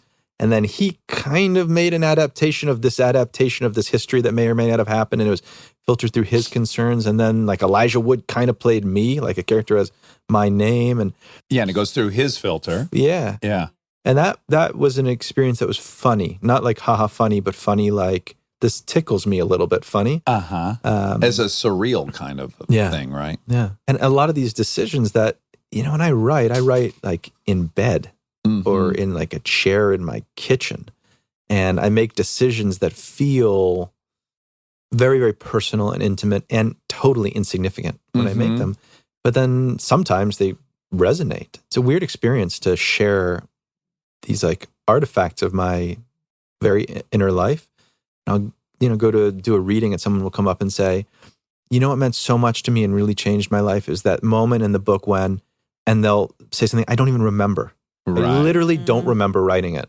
And then the things that I agonize over and care about and that actually move me oftentimes are never mentioned by anybody. Yeah. So it's both like exciting and it's also a kind of price that's paid for like exposing oneself in that way. Yeah. So after the success of that, you do Extremely Loud and Incredibly Close, which is about a little boy who's dealing with the loss of his father. He died in 9/11 and he finds a key of some kind. Is that what it is? Yeah, it is. Although the funny thing is, if you push me too hard, I literally won't remember. Sure. You're like the Ozzy Osbourne singing the Black Sabbath songs. Sort you of need to tell exactly. Just no Sharon. But I wonder if just knowing obviously your father did not die, but I was curious, like, do you think in any way you were, and this sounds so armchair-y psychologist, but Does it have anything to do with the 8-year-old who got an explosion in front of him? So at the time, I would have said no. Uh-huh. That my first book was called Everything Is Illuminated, which would have been a pretty good title for a book about the explosion. My second book... It was very literal, yeah. My second book was called Extremely Loud and Incredibly Close, which would be maybe even a better title for a book about the explosion. Yeah. And I just was not thinking about it at the time. Yeah. I often have plans for what I'm going to write and things that seem like good ideas. Yeah. I've never once had a good idea that turned out to be a good idea, Right. I've written, I think, 3 or 4 sold proposals to publishers, and I've never turned in the book that I proposed. It's always just gotten sidetracked. I realized the thing that in my head was clever in life wasn't. And the world changes, and the things that, interest you in 2005 are not necessarily the things that interest you in 2007. I've also become, the older I've gotten, less reliant on or confident about my abilities. Like, I know what I'm capable of, and it doesn't thrill me. Like, it's not that exciting to me. But what is exciting to me are the accidents, the things you stumble upon, the weird coincidences. One of my favorite lines about writing is by the Russian poet Joseph Brodsky, who said the rhyme is smarter than the poet. People write in verse because it's pretty. It sounds great. But also, when you have to end a line with a word that rhymes with the one at the end of the line above, it's like a problem. Well, it's the box. You've put yourself in the creative exactly box. Right. Yeah. It's funny you say that about the titles of your book, because you're right. They're like literal descriptions of what you went through, which is interesting. And I'm on a show with my co-stars, this actress, Lake Bell, and she's directed 2 movies, both of which have ellipses in the titles, which is a very, very weird thing to have in a title of a film. And then her acting is very ellipses. There's a lot of she thinks on her feet, and she takes the second to work, And I pointed that out to her, and she was like, "Oh my God, you're right." And it's so funny how many things you can see on the outside that, in the forest, you just can't see. So I don't know if it's because we're looking or because it's true. The other thing is, it may be that she does what she does subconsciously or keeps stumbling into these elliptical situations. Yeah. It may also be that you're the kind of person who observes that kind of thing. Like the observation says something about you just as the action. Well, I'm almost just explicating something. I'm deciding what I think a pattern is in a weird way as well. Yeah. Well, I would imagine, too, that you would have been very likely to develop kind of second album syndrome after Everything Is Illuminated, because it's exceeding your wildest dreams, and then I imagine it's a little daunting to follow that up. I think I had that after my second book. Okay. I was it happened quickly. I wrote my second book quickly. Mm-hmm. I didn't have the perspective yet to have that fear or anxiety. Yeah. But I did after Everything's Illuminated. And in fact, I didn't write another novel for about 10 years. I wrote a nonfiction book. And at the time, I would have said, it's because I'm drawn to this other material. I want to explore this stuff. Mm-hmm. In retrospect, I'm sure I was also driven by fear. Yeah. Well, get real. We don't do a single thing on planet Earth that's not somehow has its origin in fear. I don't believe. It's in the whether mix. you're masking it. Yeah. It's always in the mix. Yeah. You have in Extremely Loud and Incredibly Close, there's a, I guess I would describe it as almost a multimedia facet to it, which has been called a visual writing as a technique. That's new to me, that concept. So within that book, you've got lots of pictures, and the book ends with maybe 15 illustrations or something. How do you decide what brought you to that? People love it. Some people hate it. What's the... Probably fear was a lot of it. I wouldn't do it that way now. Okay. It's interesting I've written, let's say, 6 books. Mm-hmm. It sort of depends what you call a book. But there are ones I like more than others. Sure. It's not as if they're all equal to me. I don't love that book. Interesting. And what's really weird is it's my most read book. Yeah, it's very popular. Yeah. And it was made into a movie that Tom Hanks and Sandra Bullock star in. Was it nominated, I think, even? It was, yeah. Wow, yeah. How ironic. I love it. Yeah. And What about it? Yeah. I feel like it was trying rather than just being itself. I like things that are done for their own sake. I love people that just live in the way that they are, Yeah. And in retrospect, it was really trying. Well, again, you had to live up to the first book, so I could see where you're very perfectly positioned to try. Because when you were writing in Prague, no one's reading this fucking thing. You're not selling this thing. What do you care? Right. Exactly. And now I knew that my second book would be published, and I knew that there'd be some amount of attention on it. So I should say at the time, none of this was conscious. I wasn't aware of any of what I'm saying now. Right. I just thought this is a good way to tell this story. And like, this is a visual expression of this child's imagination. And why is literature so conservative anyway? Why aren't books more interesting looking? Yeah. And I actually believe those things, but I also believe that I was like influenced by my own anxiety. So then you wrote Eating Animals. Now this is something that intrigues me because I don't know what happened to me. I am someone who loved reading growing up. And about, I guess, 15 years ago, I switched to nonfiction. I guess I blamed John Krakauer. I switched to nonfiction. I cannot fucking go back. I've tried to take someone like the class, everyone, unanimous, everyone loves them. I'm reading Lolita, and I'm like, I'm kind of getting into it. I'm like, wait, this whole thing was imagined by some guy, Right. So nonfiction for me, I don't know why now, is all I can read. So, and this interests me because there are things that we know ethically what to do, and yet for me personally, I go, and tough shit. Like, guess what? I'm not going to bat 1,000 in this lifetime. I'm picking the things I'm deciding to be ethical about. This isn't one of them. I would never try to mount an argument that what I'm doing is ethical. But eating animals, intellectually, I could probably sit here and argue with you as an anthropology major that we are fucking omnivores, whether you like it or not, and that we've been eating meat. So I don't know, blah, blah, blah, blah, blah, blah, blah, blah. I used to tassel corn. I looked at the fucking chickens and pigs and I was like, ooh, this is gnarly. I roofed a slaughterhouse in Detroit. Ooh, this is fucking gnarly. I read Fast Food Nation. I'm like, hey, this is rough. And then I went to McDonald's. Yeah. But yours was motivated, right? Because you had a 2-year-old son. Or maybe my son wasn't even born yet. Oh, it was? Okay, he wasn't born.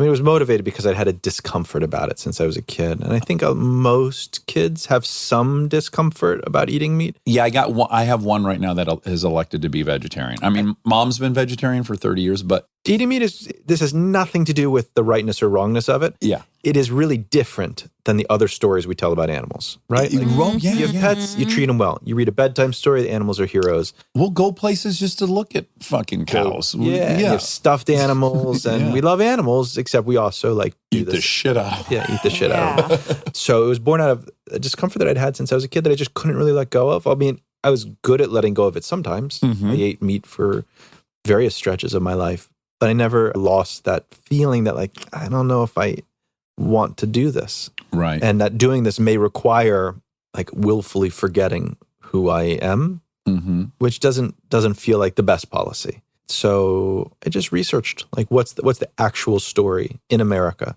Where does this food come from? How like is it raised? Supply chain and everything. Yeah. But just to return to something you said, which to me is like the basis of the way I think about this, the way I think about climate change. Like you said, I can't always bat 1,000, I think when we recognize that something's important and that we care about it, not that other people care about it, that we care about it, we kind of go to these extremes of like, I'm going to bat 1,000 or I'm going to bat 0. I'm going to be a vegetarian or I'm just going to eat the shit out of animals. Yeah. And there are other options. Like it's possible to recognize that we don't want to endorse a certain kind of behavior. We don't want to partake. We don't want to support it with our money or just even with our personhood. And to still do it sometimes. Like that doesn't make us radical hypocrites. Right. We've gotten into this habit of like measuring our distance from perfection, which no one's going to attain anyway, rather than just measuring our distance from doing nothing at all. Well, yeah, a good friend of mine who's much smarter than me said, you could eat meat once a week. That would be a huge improvement. And if everyone just said, okay, don't panic. We're not saying don't ever eat meat, but just if everyone went down to 1 or 2 days a week, you can't imagine the impact of that. If everyone just went down to dinner, it would make an enormous, enormous difference. Yeah. It would get us so far toward where we need to be in terms of climate change. We're talking about tens of billions of animals, if you care, Yeah. Better for our health, better for farmers, better. It's there is really not any argument for eating more meat. Yeah. There are an awful lot of arguments for eating less. But it's good to think about it, I think, as eating less. Beyond Burgers. 90% of the people who buy Beyond Burgers also bought meat in the supermarket in that same period of time. And I think it's reflective of this change in the culture where it's not about like you're a vegetarian or you're not. Well, that's the thing I've always hated is it's a very bizarre thing to make a pillar of your identity. I've just always kind of rejected that. you know, I'm a vegetarian, I'm a meat eater. It's just a weird identity source. Well, I mean, I get that people either feel proud of it. By the way, it's not my strategy. Like, I don't introduce myself that way. I don't think about it that way. But I get it, why some people do.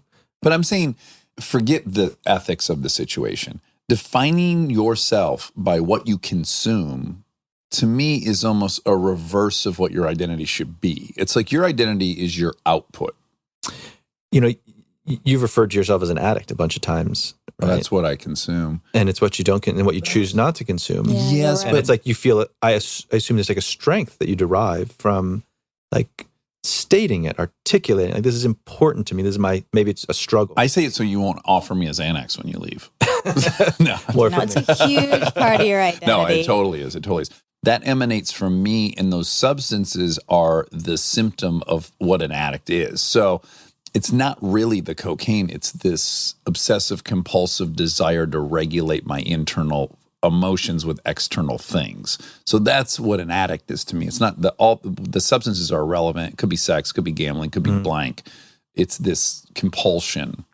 Not to like stretch an analogy, but do you think food is at all like that? Like that people consume food as a way of regulating? Yeah. Yeah, Oh, I do. yeah, I for do. sure. I do. Yeah. Obviously, it's not physically addictive, which makes it a world of difference. Well, but it is sugar's it's emotionally addictive. Little physically. I mean, you definitely feel a craving after you introduce it. I mean, so I've been an on and off vegetarian for most of my life. I find it very, very, very hard not to eat meat. Mm-hmm.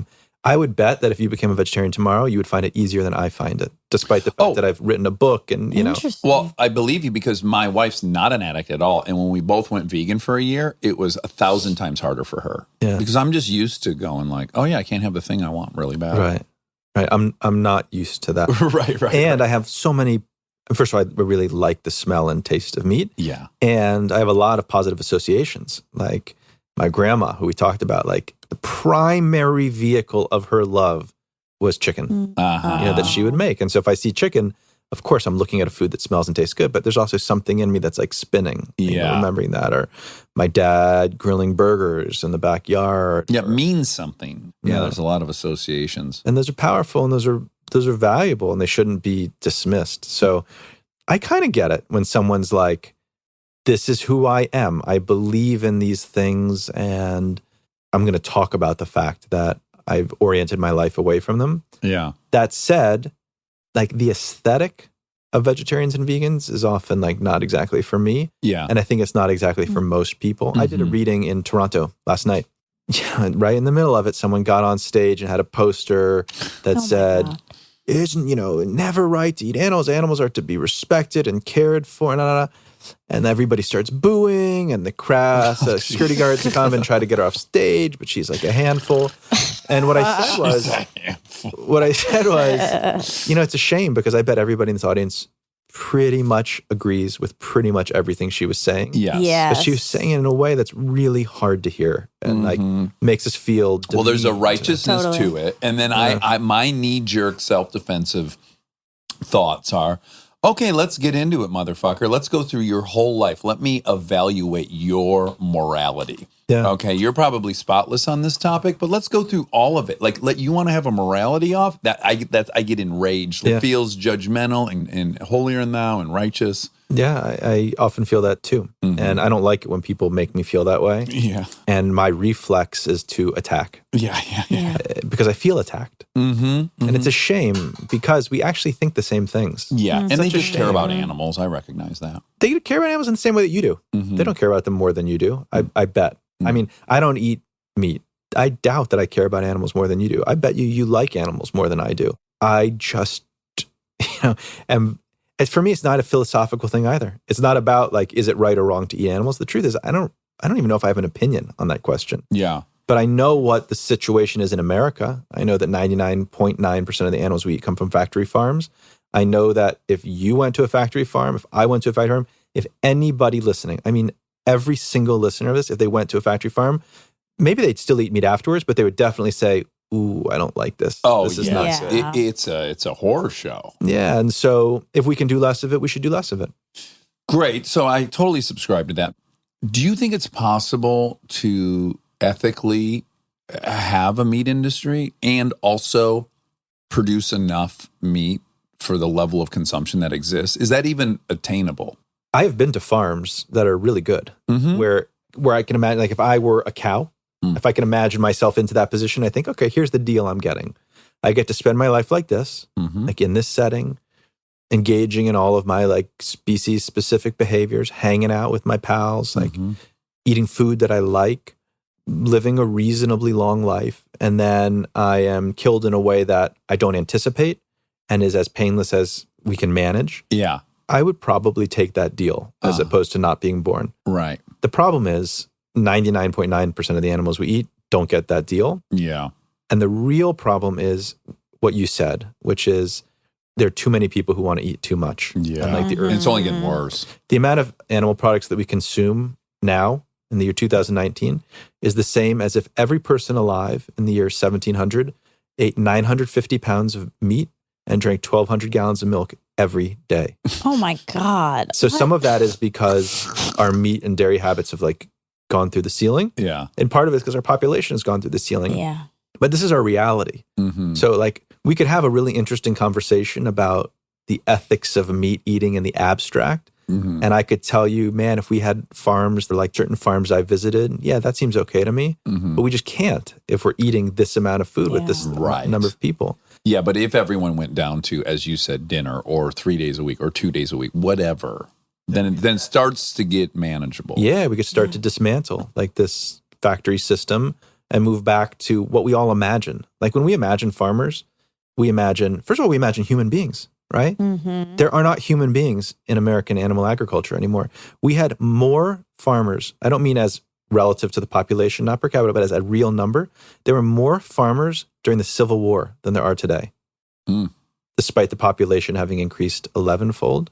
Yeah, it's become so mechanized. Yeah, the whole point of factory farming is get rid of people and get rid of nature. And then you can like turn serious profit. So when we imagine farmers, we imagine humans. We imagine like grass, sunlight, people who care about their animals. People don't go into farming because they want to be cruel to animals. People don't go into farming because they want to destroy the planet. It's crazy. Yeah. Why would you do that?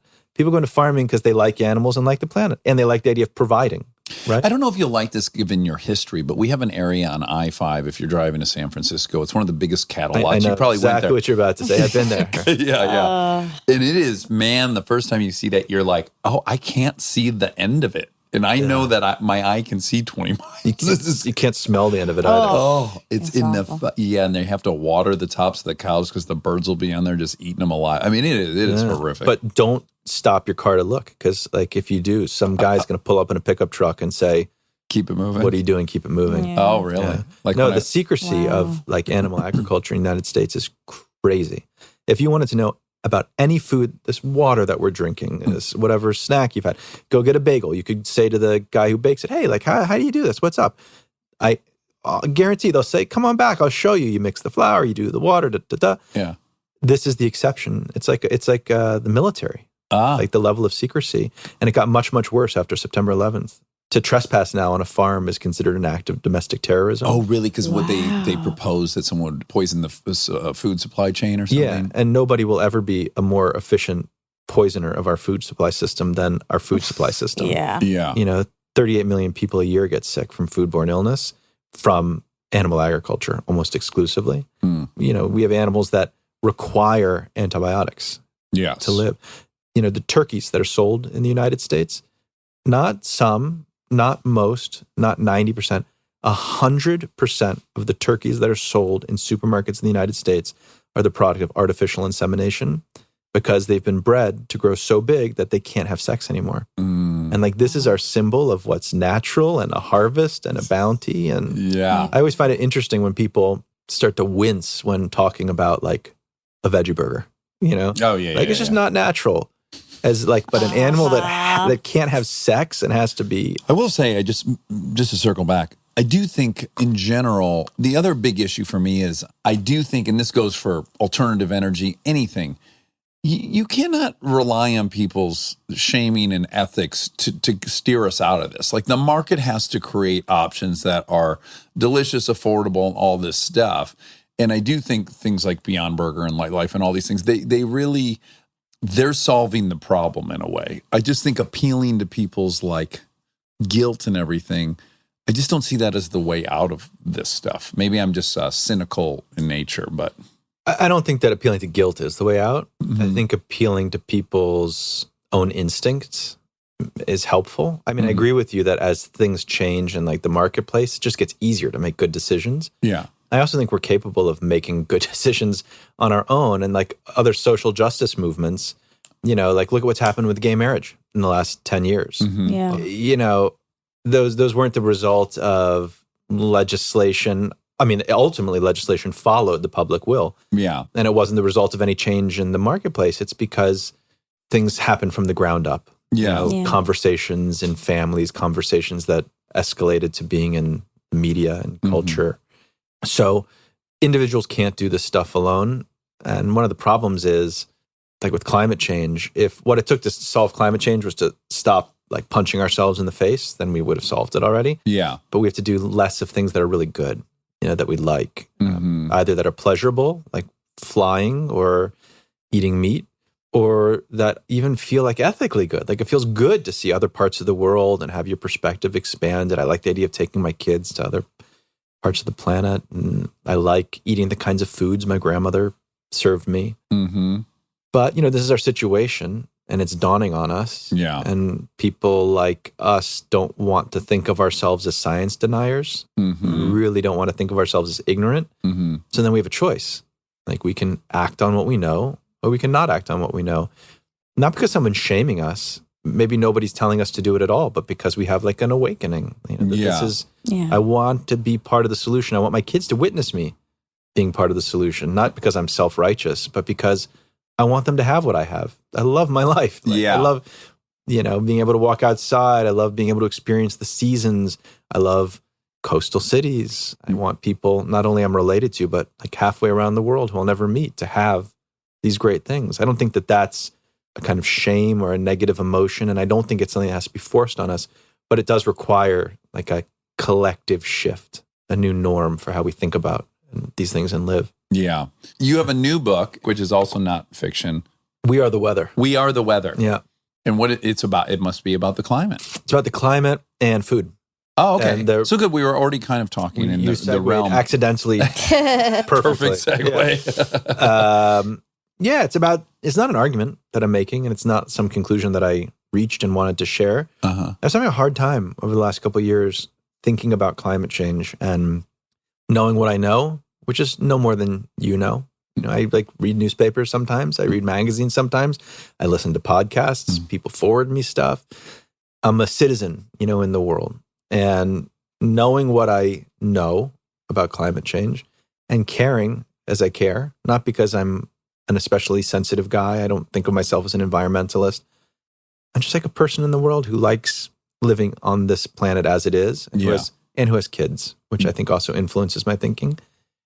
I started to feel a version of like this alienation that we were talking about before, where I knew that there was something I should be doing. Like I knew that I should be participating and I just wasn't. Yeah. And even worse, like my carbon footprint is worse than that of most science deniers. You know, the people that it's so fun to point at and say, if it weren't but for you ignorant schmucks, like we would have solved this problem already. Yeah. It's not true. In America, twice as many people believe in the existence of Bigfoot as deny the existence of climate change. The problem is not that half of our country is ignorant. Yeah, right. The problem is that we're not acting on what we know. Like we know that the planet is in deep shit because of human activity. And yet we have a hard time like changing our activities collectively or individually. Like I find it really hard. You know, I just flew here from Toronto. Right. I'm flying back to Brooklyn tonight. That's bad. That's really bad for somebody who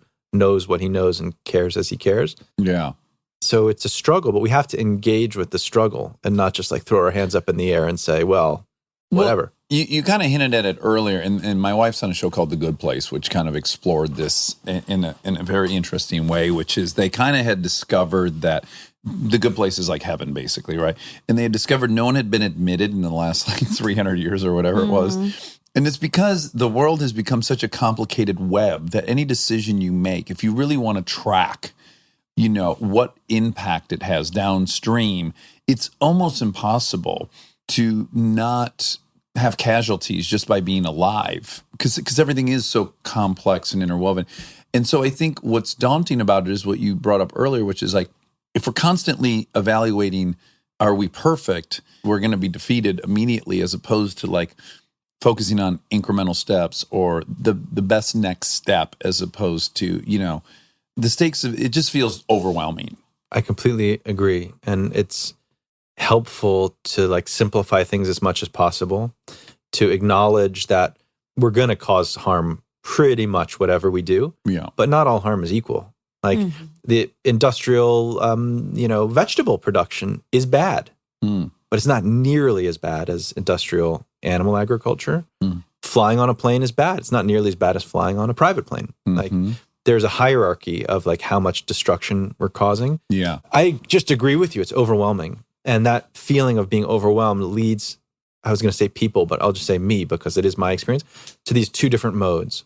One is we're fucked, and one is we're going to be fine. Yeah. And the truth is we're not fucked and we're not going to be fine. Like we're in the beginning of this process of really extreme loss, and loss that we care about. Like the loss of coastal cities, the loss of life expectancy, lives of children to climate, drought, food shortages, climate-related illnesses. Fires in California here. Fires in California, the burning of the Amazon, the melting of the ice sheets. Some of the loss has already been determined, but like the great, great majority of it hasn't. And it will be determined by what we do. And when I say we, it really is like people like me and you. Yeah, I get easily defeatist about it, which is like, I think the damage is done. Now it's like, buckle up for the ride. I sometimes think that, Well, it's definitely easier to think that. Yeah. There's something weirdly soothing about thinking that. Yeah, like we blew it. Yeah. It's kind of like when I would choose to go out on a bender. I'm like, okay, we're fucked. Yeah. Let's see where we wake up in 5 days. There's something weirdly liberating about that. So what changed you in that context? I was so miserable, even in the desired state, that it just didn't work anymore. And I suppose you could apply that to, this will become so miserable that we've got no choice but to act dramatically. It's like I went and visited my mom last summer before, in Hood River, Oregon, which is so beautiful. Looks like the Hidden Valley Ranch label. And Washington was on fire. Mount Hood was on fire. And then there was also a fighter from Idaho. Idaho was on fire. It was all blowing into this valley. And I was like, oh, no joke. The world is on fire. Like you see it on the news, but to stand there and you couldn't breathe. And I was like, and it's in all directions. Where would one even escape? Sprint to the ocean. At that point, you're going to act out of life or death, which is generally how also people get sober. It's like generally takes till it's life or death. And then, So we have a problem, which is by the time we reach that, it will be too late. Yes. Yeah. I mean, in a way, in a funny way, Trump has kind of brought us to that place. Like, if Hillary had been president, I campaigned for Hillary. I voted for Hillary. I was very, very disappointed when she wasn't elected. If she'd been president, the U.S. would have remained in the Paris Climate Accords. And like every single country in the world, except for Morocco and the Gambia, we wouldn't have met the goals of the Paris Climate Accords. There's not a country in Europe. There's not a country in Asia. There's not a country in North America that's going to meet the goals of the Paris Climate Accords. But we would have felt kind of good and kind of complacent because our signature was going to be on the right line, on the right document. Trump, just through the force of his ignorance, I think is like awakening a wisdom in a lot of people. And the force of his apathy is awakening a kind of action. I don't think we would have seen millions of kids in the streets if Hillary had been president.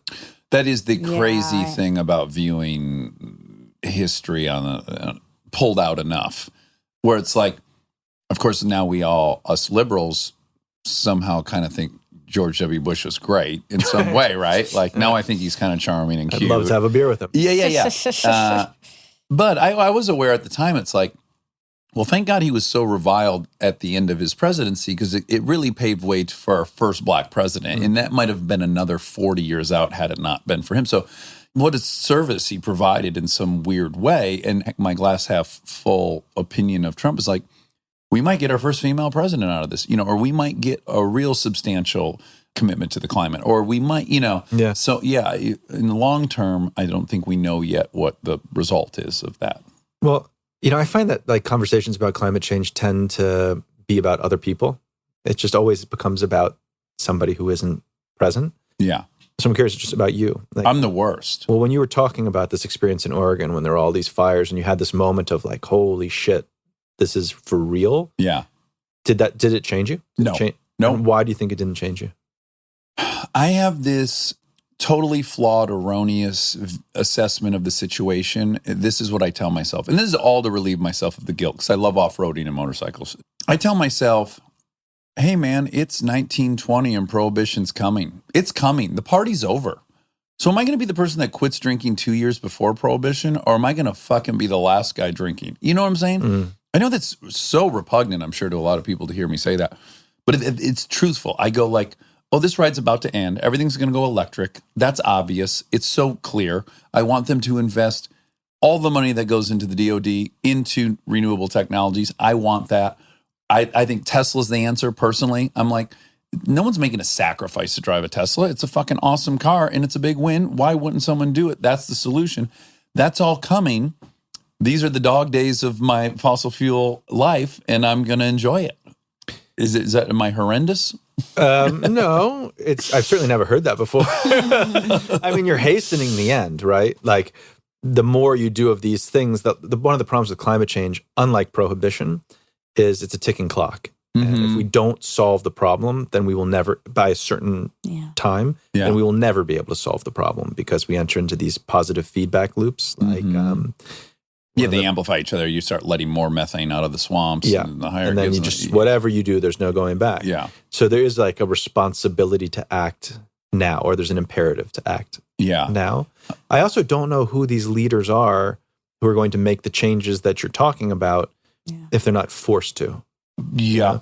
And it's great to vote. Voting is the most important thing one can do as an environmentalist, but we don't get that many chances to vote. We only vote for president every 4 years. Yeah. And political change happens very slowly. It's certainly like political change spreads more slowly than a fire. Yeah. And there are things that we can do now that will not only have real world consequences, but also push the culture. So somebody like you, right? Lots and lots and lots of people listen to this, to what you do. You don't have to like shame anybody. You don't have to wag a finger. I actually really like your approach of just admitting to your own. Well, by the way, I live with someone who's as carbon neutral as you can get. And another lie I tell myself is like, oh, you add us up, we're doing pretty amazing as a couple. Like she might even be, somehow absorbing carbon. So that's a lie I tell myself. Another one, because I'm going to own them all right now. Yeah. I also think humans by nature are fatalistic. That's why religion works, is everyone thinks they're going to see the return of the Messiah in their lifetime that believes in that. There's a lot of arrogance. Everyone has thought they were going to witness the end of the world. It's a pattern that humans have. I don't know why we're prone to feeling guilt and shame and that we've ruined everything. I think everyone's decided this is going to be the worst thing ever. I am open. There's a 10% chance in my mind that, then everyone moves north. Guess what? The vast majority of the untainted, unspoiled, unsaturated with mercury and lead poisoning land on planet Earth is all Russia, Canada, the northern latitudes.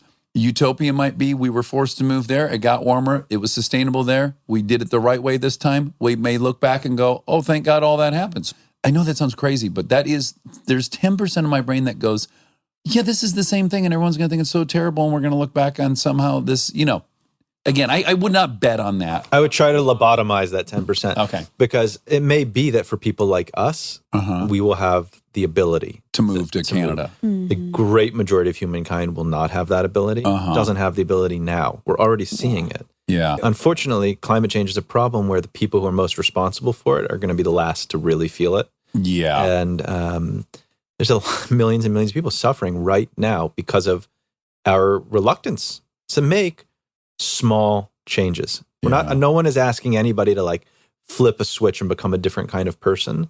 You said that you live to off-road and ride motorcycles. You don't have to stop doing that. Do that. If that's the thing that you're crazy about and you love, do that. You're not destroying the planet. But how often do you do it? A couple times a week? Oh God, no. Maybe 6 times a year. So do that. And like, could you make changes in other places? Like, food. I'm not saying become a vegan tomorrow. Right. Like that's hard. And to ask that of yourself is almost setting yourself up for failure. Can you just eat it at dinner? Yeah. Like I'm open to that. Yeah. Yeah. I think that we have this conversation in the wrong way that makes it feel like I'm going to have to give up everything I like being on planet Earth for. Yeah. And you're really not. And also like you want your kids to be able to enjoy the things that you enjoy. Mm-hmm. Right. And we can do that just with moderation.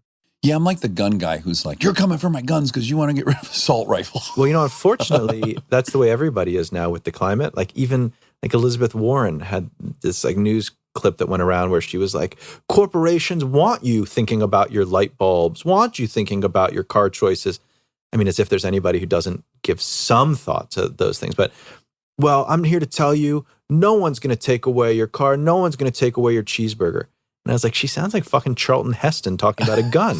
yeah, sure. And it's okay to admit that like we've gone over the top with consumption. Yeah, we're in the dog days of Rome or something. Yeah, like it's okay to say, like we don't need to reinvent life in some radical way. We kind of just need to uninvent it, to live a little bit more like our parents or grandparents lived.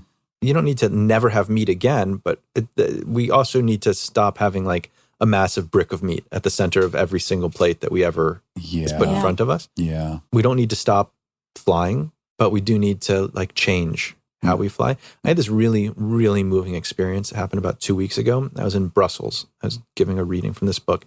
And at the end, there was a signing. And a couple came up to me. They opened to the page where I normally sign, the title page. And it was filled with their handwriting. And it's like, what's this? And they said, well, we're getting married in a couple months. And we decided tonight that we need to have some kind of plan. Because if we don't have a plan, we're just going to like keep doing what we've always done. Because that's what people do. Like you do today what you did yesterday, more or less.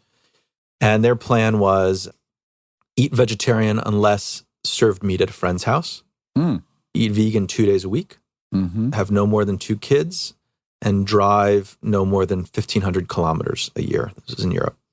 And then instead of just having me sign it, they'd written a line that said witness. And they wanted me to sign it. Oh, that's cool. And I found it really charming, and it was fun to get an insight into who they are. Feels very European too in some way. European. Yeah. And then I realized, holy shit, like I was the guy on the stage. I'm the guy signing the book. And I don't have a plan. And I went home to my hotel that night.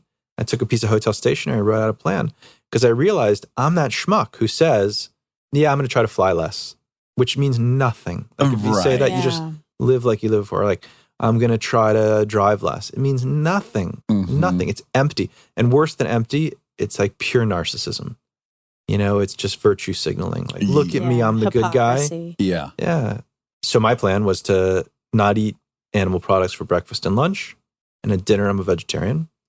I'm not going to fly for vacations in 2020. Like I have to fly for work, or I feel like I do. And there are times like this where it feels really worth it to fly because you can expand the conversation about these issues.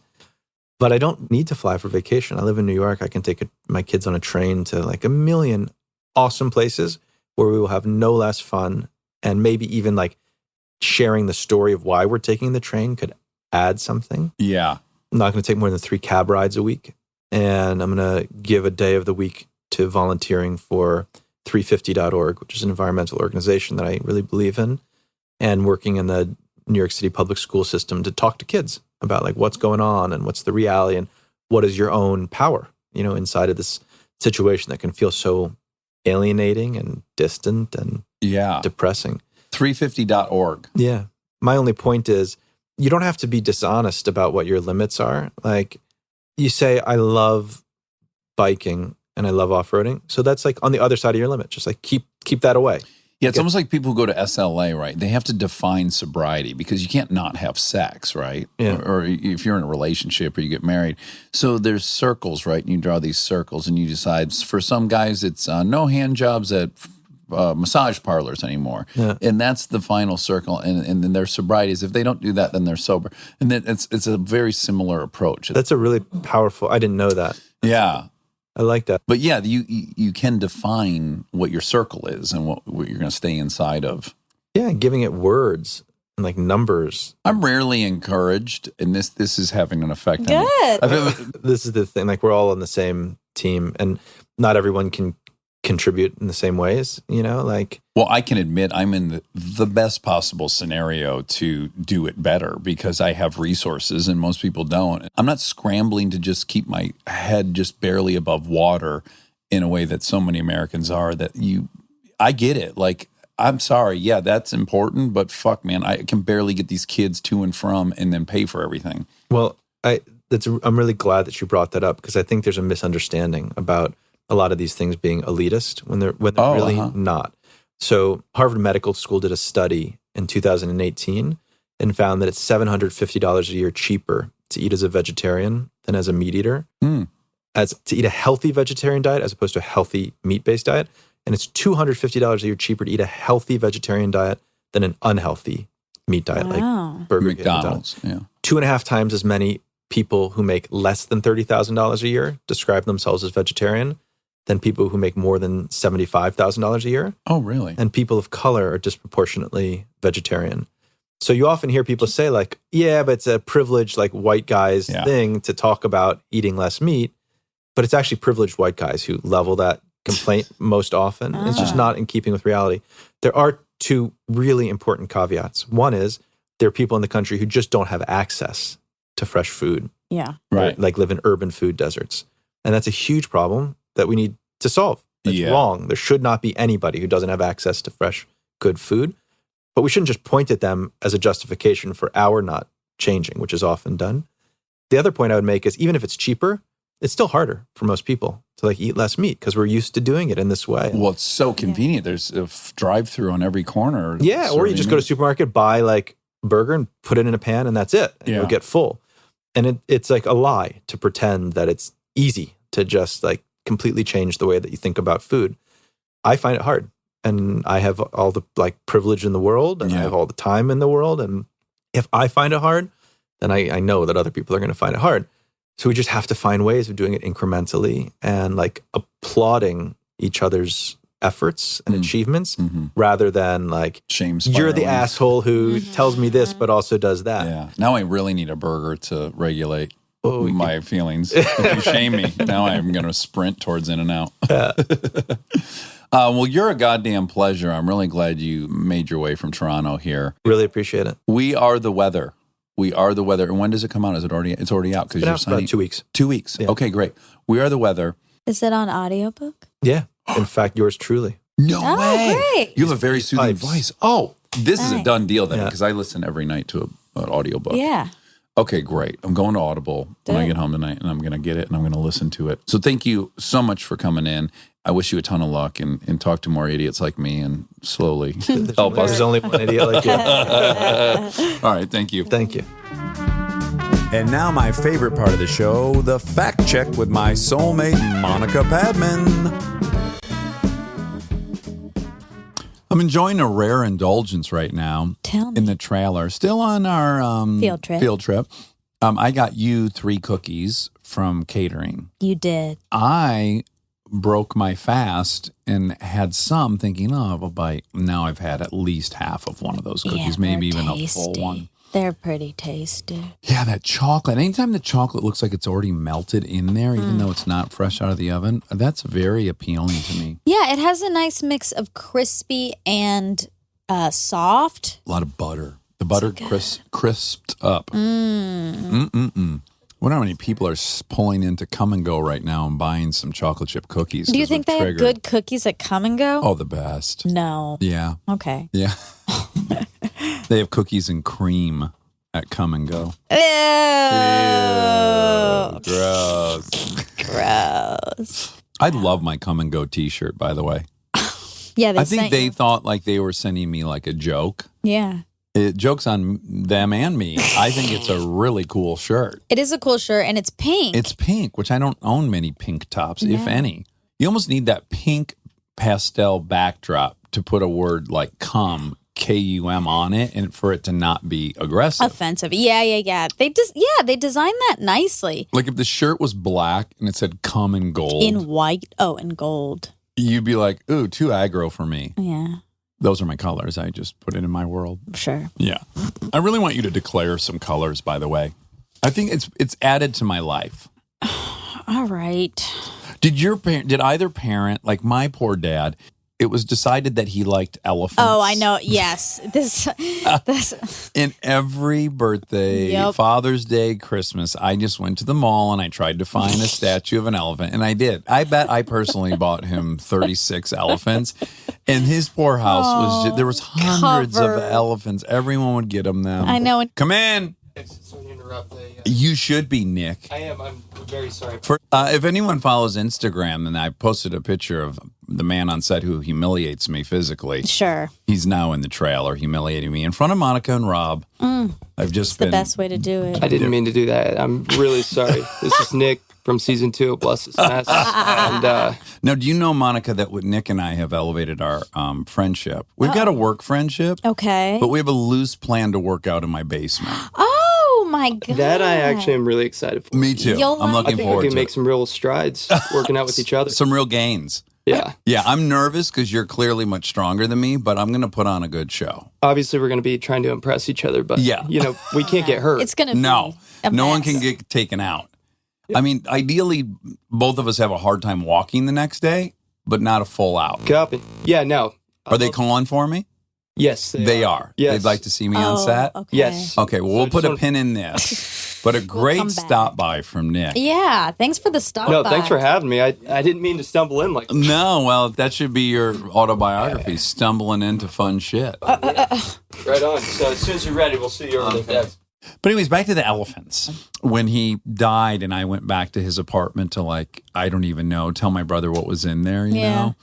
I did see all those elephants and I was like, it's kind of sad. Did you take to see a any? collection of someone who's no longer... Yeah. But it's also sweet. You know, in retrospect, I should have grabbed some more stuff. Luckily, my brother went back 2 weeks later and cleaned everything out. And he took stuff and then he ultimately sent me all of his coins. Or maybe it was my dad's buddy sent me all of his sobriety coins. Yeah. The box that's holding those coins Is an elephant. box. Oh, man. So I guess I did get one of the elephants. And then also in the girls' room, sweet. the Babar picture in the girls' room was my dad's. It was? Uh-huh. Isn't that cute? Oh, that is so sweet. Yeah. Wow, that poster's really held holding up. Yeah. And you know what? He probably only liked elephants so-so. Barely. Barely. Especially the more that he accumulated. Uh-huh. Okay. Jonathan Safran Foer. You have the easiest time saying Foer. Foer. I want to say Foyer or Foyer. I think I was mispronouncing it for a long time. I was calling him Foer, but that's wrong. Dennis Rodman Foyer. That's what I was calling him. Yeah. I thought he had a lovely energy and was really nice and interesting and smart. Princeton, Unified. Big time Unifile. Yeah. He did this thing that Bill Cosby famously did on stage, which was he sat down, which is not what Which a comedian's is- supposed to do. You're supposed to take a position of authority and power and control the audience. But Bill Cosby had so much confidence, he just sat on a chair and told you a story. Yeah. And he was, in that time, the best comedian out there. Yeah. Not that we're comparing what those two did in life. Only the one comparison. Cosby is a vile piece of shit. Sure. Also a brilliant fucking comedian. Yeah. One of the best ever. Yeah. And he is. uniquely positioned himself in a beta position while doing comedy, which is still worth recognizing. Oh, yeah. Yeah. So, I'm just making it clear. Oh, yeah. I love this notion that you can't say, Cosby was a good comedian. Like, what? I think you can. Well, right. But I mean, you got to say, also, I think he's a piece of shit. Well, You can't just say, I think he's a good comedian. Now, I didn't say I think he's a good human. Yeah. If my statement is, I think he's a good human, we've got some problems. Yeah. But if I say he's a great comedian, I don't know. It doesn't need an asterisk, or does it? I think it does Okay. if there's horrific stuff attached. Like saying Hitler's a great painter. Yeah. I think you have to say. And also, Now, again, There's I some don't bad stuff. think Hitler was a great painter, but he was certainly a better painter than I am. Have you ever seen any of his I've paintings? never seen any, no. I want to say in the book, The Rise and Fall of the Third Reich, they show some of his paintings in there. You know, he's in Vienna or whatever trying to be an artist. And they're pretty good. They're good. Yeah, they're much better than I could do. Wow. What if he had just become a painter? I mean, wow. Much better for the world. But you also think of all the things that have come out of World War II. It's just it just set the world in such a different direction. I know. The United Nations and Israel being its own country, and nuclear fission, Yeah. and all these weird things, vulcanization of synthetic rubber. The whole world's different without World War II. Yeah. So if he's only a painter, better, but also, who knows, we might be like back 40 years. Or we don't know. This is a sliding door situation. Oh, textbook sliding door. Also, maybe everyone still ends up in the exact same place, just through different equifinality. Wow, we love equifinality. That's going to be our new word.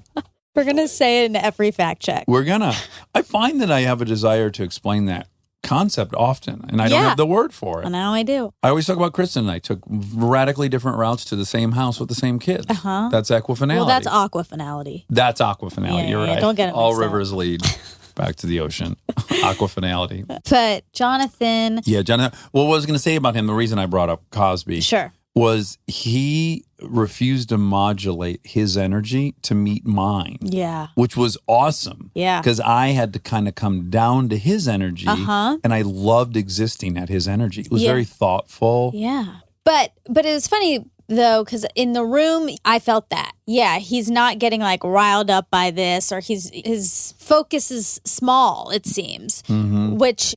yeah, it was just cool to witness. But then when I was listening, I did not feel that at all. Right. And we've had the opposite, where someone's very animated and physically energetic in person. And their voice, when we hear it back, it's like, oh, there's not the same energy level. Yeah. They're not commensurate. It's fascinating. But anyways, he was so darn good. And he really is one of the handful of guests where afterwards I was like, I might have to change who I am a little bit. Yeah, make some changes. Yeah, it was compelling. Very. And because he's not preaching. No, he's not preachy. That's how he gets through to you. Yeah, he's not saying anyone has to go to any extreme. In fact, he's saying the opposite. He's saying you don't do that. That's actually, you're not going to yield any results. Yeah, don't go vegan. Yeah, if that's not anything in your realm of possibility, don't make that your goal. But yeah, one meal a day. Yeah, for me, it would be the commitment to cut my meat consumption in half. Lunch, I generally have some chicken breasts and some kind of vegetable. Right. And then at dinner time, I generally, again, have a chicken breast and some kind of vegetable or a meat breast. Or a human breast. Oh, if things go well. Are we allowed to eat human breasts? Yes, if both parties are complicit. Do you think, whenever you think about the Alive situation, like the people who got in the plane crash in the Andes and had to eat one another, or the Dahmer's Pass, these are historic episodes of cannibalism. Oh. Always curious, what's the first body part you eat? Oh. Because I'm wondering if titties would taste good. I mean, they certainly look good and they feel good. You would try that one. I feel like I would try those first, but do you think they would taste weirdest? They're fat. Yeah, yummy. Well, we love our bone-in ribeyes with the fat. Marbled fat. Oh, marbled. But I'd probably eat like the thigh. Go with the chicken approach. You know why? Because prosciutto, I think, comes from... the thigh? The thigh. I could be really wrong about that. Yeah. But I do the loin, like prosciutto. The loin, tenderloin on a cow is this inner your loins. But I think if I had to like spread someone's legs and then eat around their loin, I probably would feel gross. But you would take bites right out of the carcass? I would carve some off and put it over a fire. Are we allowed to do that? Yes. Oh, okay. You We're allowed to cook it? Yes. Oh, okay. I think they had fire. Cheek. You know, people eat pig cheek. Yeah. I bet your cheeks taste delicious. You think? Yeah. You got kind of chubby cheeks. You like the fatty areas. I do, yeah. Well, I don't want anything tendony, ropey, rubber bandy tasting. I'm going to stick with leg. Okay. Okay, but Jonathan. Yeah, Jonathan. Oh, no, wait. So we're going to lower our consumption. Yeah. We're going to both. And it'll probably be a New Year's resolution for me. I've been trying to eat less meat. Already? Yeah, ever since we had him on. And how's that been going? Well, remember, I think I don't eat much meat. Yeah, that's not true. I still think I don't. Okay. Although I had chicken last night. What'd you have for lunch today? I didn't eat anything. I've had 2 cookies today. Oh, boy. Oopsies. That's not what Foer would want for you. Yeah, I'm going to replace meat with cookies. Okay, that's a my bad new diet. plan. Well, then I'm going to eat your belly. Yeah, you should. It'll taste like cookies. Yeah. It'll taste like cookies and milk. Yum. We got to make an actual list, like you suggested. Wobby Wob's going to make one. Yeah, You're the gonna three make of one. us are going to make I think we should set the goal as New Year's. Okay, New Year's, we're going to make our list. We're going to post it. And then if people want to make lists, they can do the same. Yeah. Yeah. Okay, so you said that when Sedaris was on, that he was talking about book signings and stuff, and that he wrote, "I hope you get raped in the ass." Something like that. It was something like that, but not that. Okay, what was it? Okay, so he said when he was signing one person's, he must have drawn a picture of Snoopy in a barn or something. And he was like, "Oh, that's Snoopy. Where's Snoopy? Is that a dog house? No, it's a whorehouse your mother works at. And look at those people in line. What are they doing? Oh, Snoopy's in line to fuck your mother in the ass." There we go. There we go. I knew someone was getting fucked in the ass. But it's not saying "I hope." That's did true, not and he say didn't that. say the R Raped. word. Yeah. Right. Yeah, and I want to really set the record straight. Yeah. He didn't. Maybe we not should just say even that. cut that part out that I said. No. No, okay. Okay, so you said that in the 30% range of writers on staff in LA are Jewish. And that Jewish people make up 2% of the population. But we don't know. What percentage of the writer's room? Yeah. Yeah, we don't. There's no stat on that. There isn't. But there's a lot of Jewish copywriters. There's a lot of them. Disproportionate to the population at large. I think that's great. Yeah. So do I. But in 2013, Pew Research, very trusted brand, Yes, very. released a study of the U.S. Jewish population. And I read this in a 2018 article, so my guess is there hasn't been updated research since 2013. But it's kind of hard to define Jewish. Sure. So it says, if you define Jewish only by those who practice the religion, Oh, fuck that. Pew counted 4.2 million adult Jewish Americans, or 1.8% of the total U.S. adult population. The estimated population would grow by 1.2 million if you include people of no religion who consider themselves Jewish in a cultural or secular way and have at least one Jewish parent. There are another 1.3 million children being raised at least partially Jewish and living in households with at least one Jewish adult. Totaling those groups, you reach 6.7 million Jewish people, all ages, in the U.S. in 2013. Okay. Do you know what the percentage is? 6 million, 300 million, 5%? I don't know. I think so. Okay, great. I think. Oh, you were right. This is one of those moments. The rare moments. Well, this is a rare moment where I was like, oh, he was right. That's cool. Whoa, fine. I'm excited to hear. Because you said the Scandinavians have a word for not too much and not too little. Oh, what is it? Fugi? It's lagom or legume. Legume. I don't know. It's Lagom. Oh, wow. Hey, come in. Nick's back. Oh, Yeah. dude, I wasn't. I got another job. No, I was just come tell you we're just a couple of minutes away. Okay. Yes. Nick is telling us we're a couple minutes away from Yeah, Max to another go back to update. set. Nick's And- in and out of here like a... I was thinking about it. I just want to give a shout out to all the ladies that gave us love on your post. Oh, okay. So Wow, Nick did is... everyone hear that? Nick's grateful for the love that was shown of the picture of him. Go ahead, Nick. Yeah, Put it in tell your us. own words. Well, I mean, it was really a picture of us, but Yeah, but mostly you. never been a social media guy. But if I was, please understand I'd take the time to message everybody individually Okay. and let you know that I think you're cute too. I believe he would do that. Man, does he... Message You're everyone expecting Nick to individually. only deliver visually? Because a guy that's that handsome generally isn't also going to be a sweetheart. That's true. And a gentleman. That's true. And funny. Hence why we're going to work out together in the basement. To tell jokes. We'll do a lot of things. We'll be nice to each other. We'll be courteous to one another. We'll spot each other. Yeah. Oh, my We'll goodness. watch each other's form to make sure no one's going to get hurt. Definitely. And we'll help limber each other up, maybe even. Are we going to sell tickets to this? We should just do a live show where Nick and I lift. All right, well, I'll try to wrap this up in the next 5. You're all good. Okay. So, all right. Cheers, everybody. Oh, I couldn't love him more. I have such a crush on him. Okay, Lagom. Lagome. Well, you know what? Nick is Lagom. Yes. Not too much and not too little. That's so true. I go too far. Like I find out where the line is by stepping over it sporadically. Sure. I've yet to see Nick step over that line.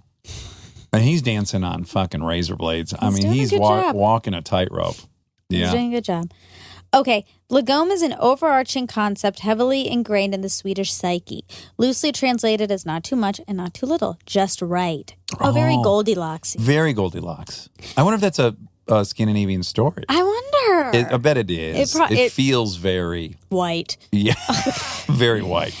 Lagom is about finding a balance that works for you. Yeah. I'm so the opposite of lagom. That's true. I'm the antithesis of lagom. The current murder capital of America is East St. Louis, Illinois. St. Louis, Illinois. It's called East St. Louis. Ew. And it's in Illinois. And it has a murder rate per 1,000 population, 1.13. So 1.13 people out of every 1,000 will get murdered there. Okay. Average number of murders, 30. In that town annually? I assume. Okay.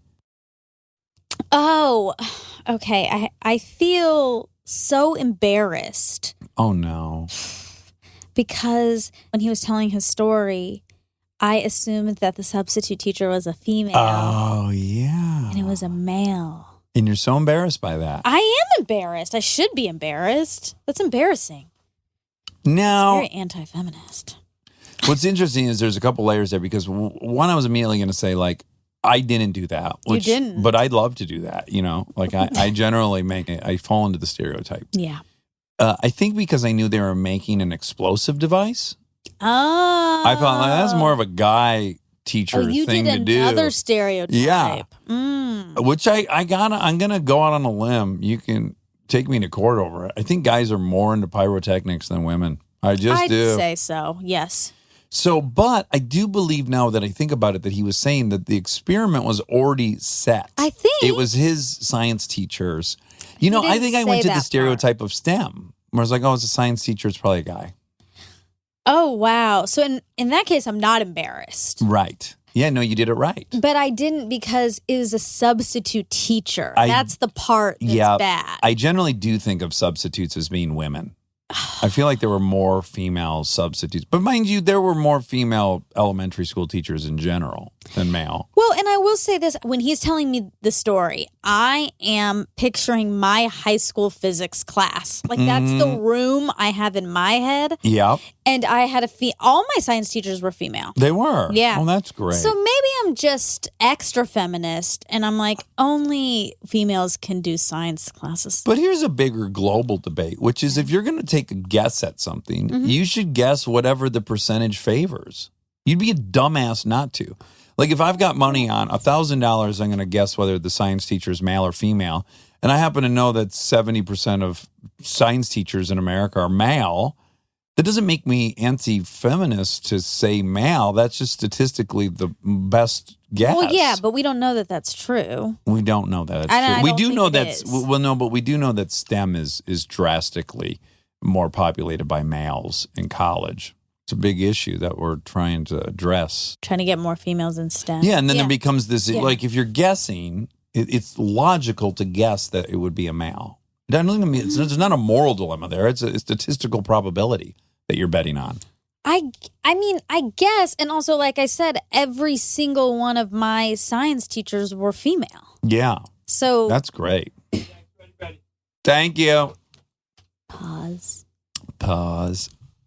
This is going to be such a punctuated fact check because we keep leaving the trailer to go shoot scenes and then things happen. And now we're talking about the different things that women can use for their menstrual cycle. And I didn't realize that you can wear undies. Underwear.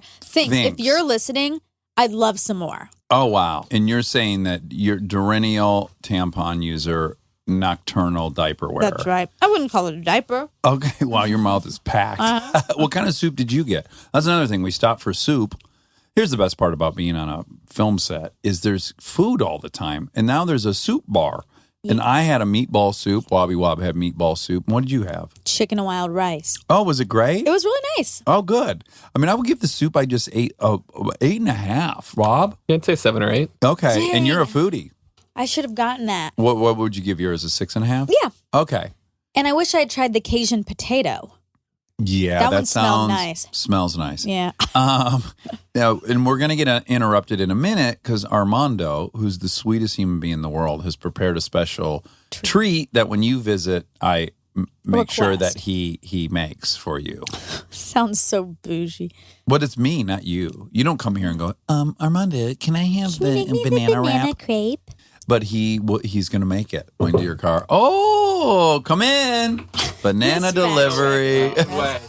Oh, it's Nick. Oh my God, Nick's What are you doing here? It wouldn't be a comedy if I didn't come 3 times. That's true. You need to The come. rule of threes. Yes. Okay. We'll see you again, Nick. Later. What were we saying? Are you embarrassed for me when you watch me act? Like when you're on set No. and you have the headset on? Well, you're embarrassed when I sing or do a character voice. You're a really good actor.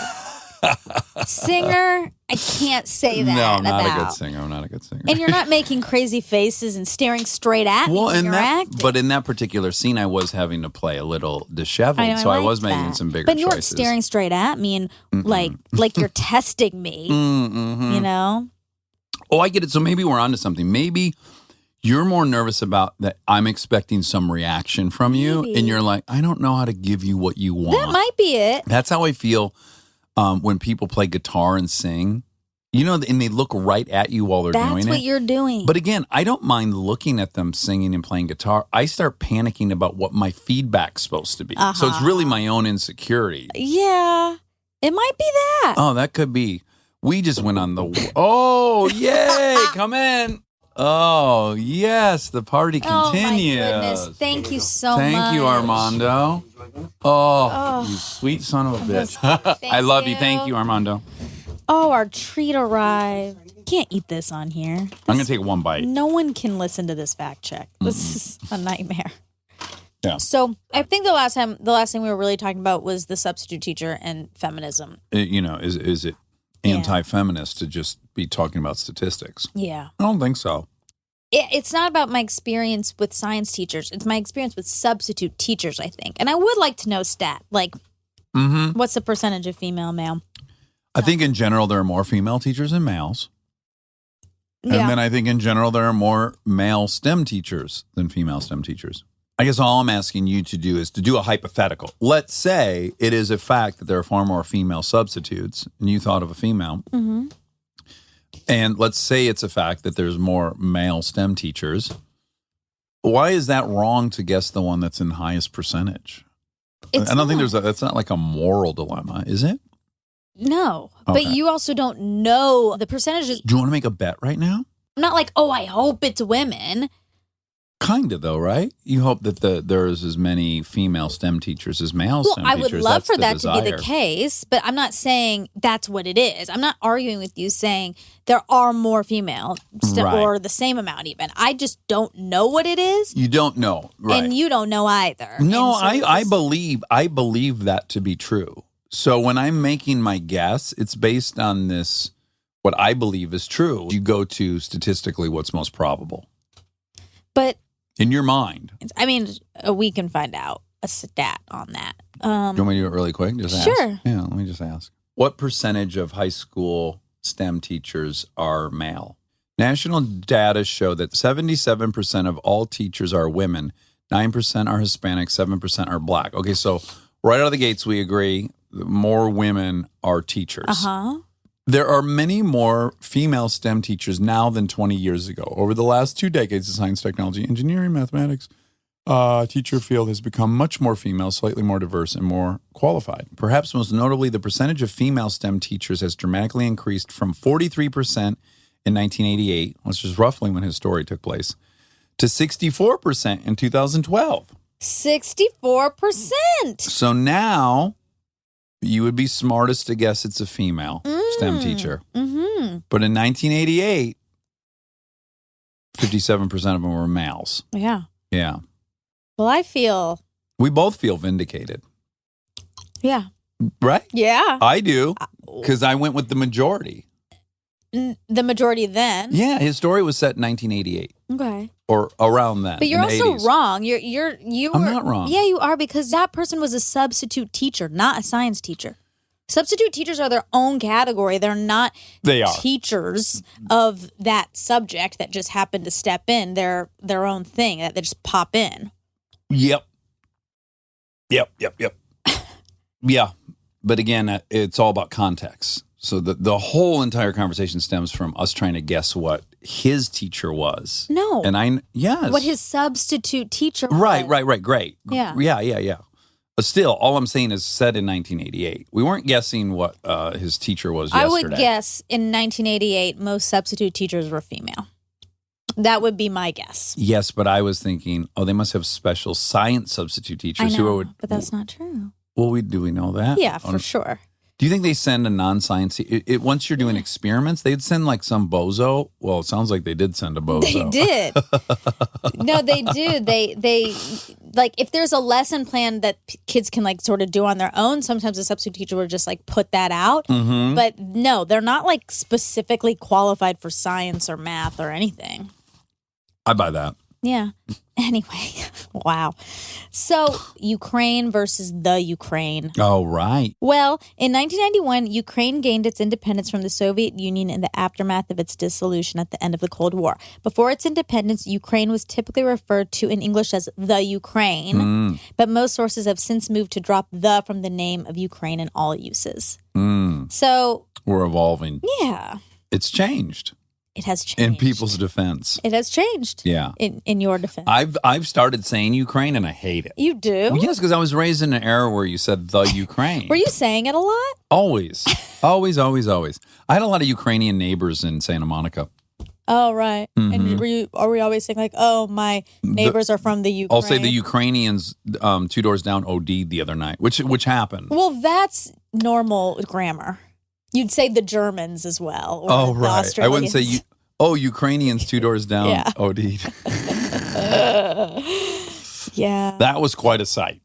That sounds I watched really through their horrifying. window. Bree and I were like sitting there watching TV, and all of a sudden I saw flashers out the window, and then I heard people hustling in the little alleyway, and then I went downstairs to take a look, and I was right behind the medics as they went into the apartment. Huge ground floor window. I just watched the whole thing. He was on the ground. Completely fucking greenish yellow. Like he was not the color a human should be. And one of the medics said, hold his shoulders, and a guy like held him down. And then he said he's gonna wake up. What was the word he used? Not aggressive, but something like that. Like he's gonna, and he gave him a shot, and he like woke up, and he tried to sit up, and the guy was like holding his thing, and immediately like, you've OD'd on heroin, and they start telling him like what's going on. Wow. It was pretty wild. But he lived. He lived, yeah. Scary. I'm scared by that. Should we call it the OD? Yeah. Okay, so I mentioned that Harry Potter got rejected by lots of publishers.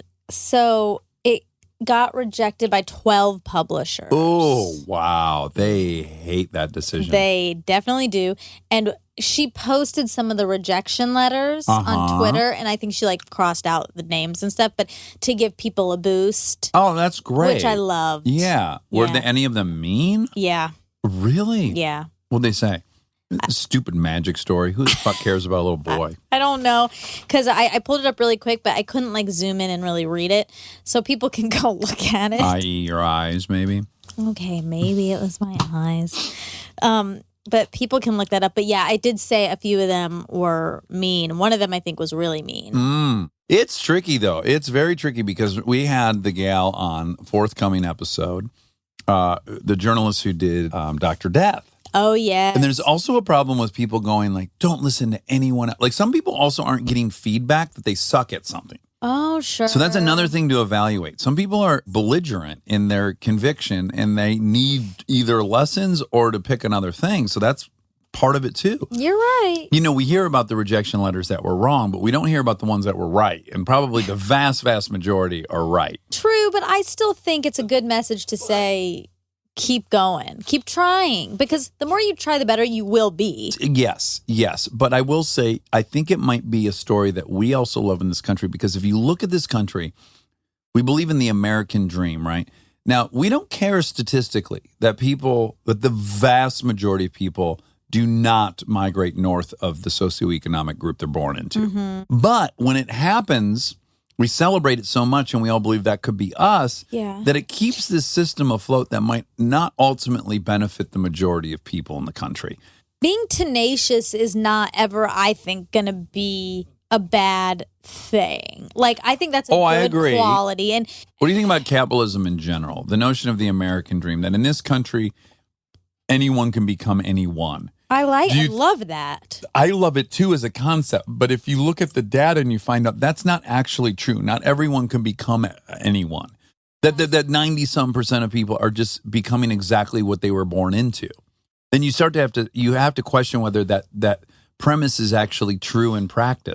No. But it's not that you're entitled to become something. Right. It's that you have the opportunity to become something. So no one's saying that everyone should just be better than their parents and that's automatic. Personally, I think this is one of our problems in this country is that there's some white entitlement. Oh, yeah. That, the people that are saying these people are coming and taking our jobs, they feel entitled to those jobs. Yeah, because their parents had them. Exactly. And it's like, no. You have to earn your position. You have to work your way up. But the American dream is that there are opportunities. Yes, but I also don't think that someone who is cleaning houses in LA is working less hard than you and I.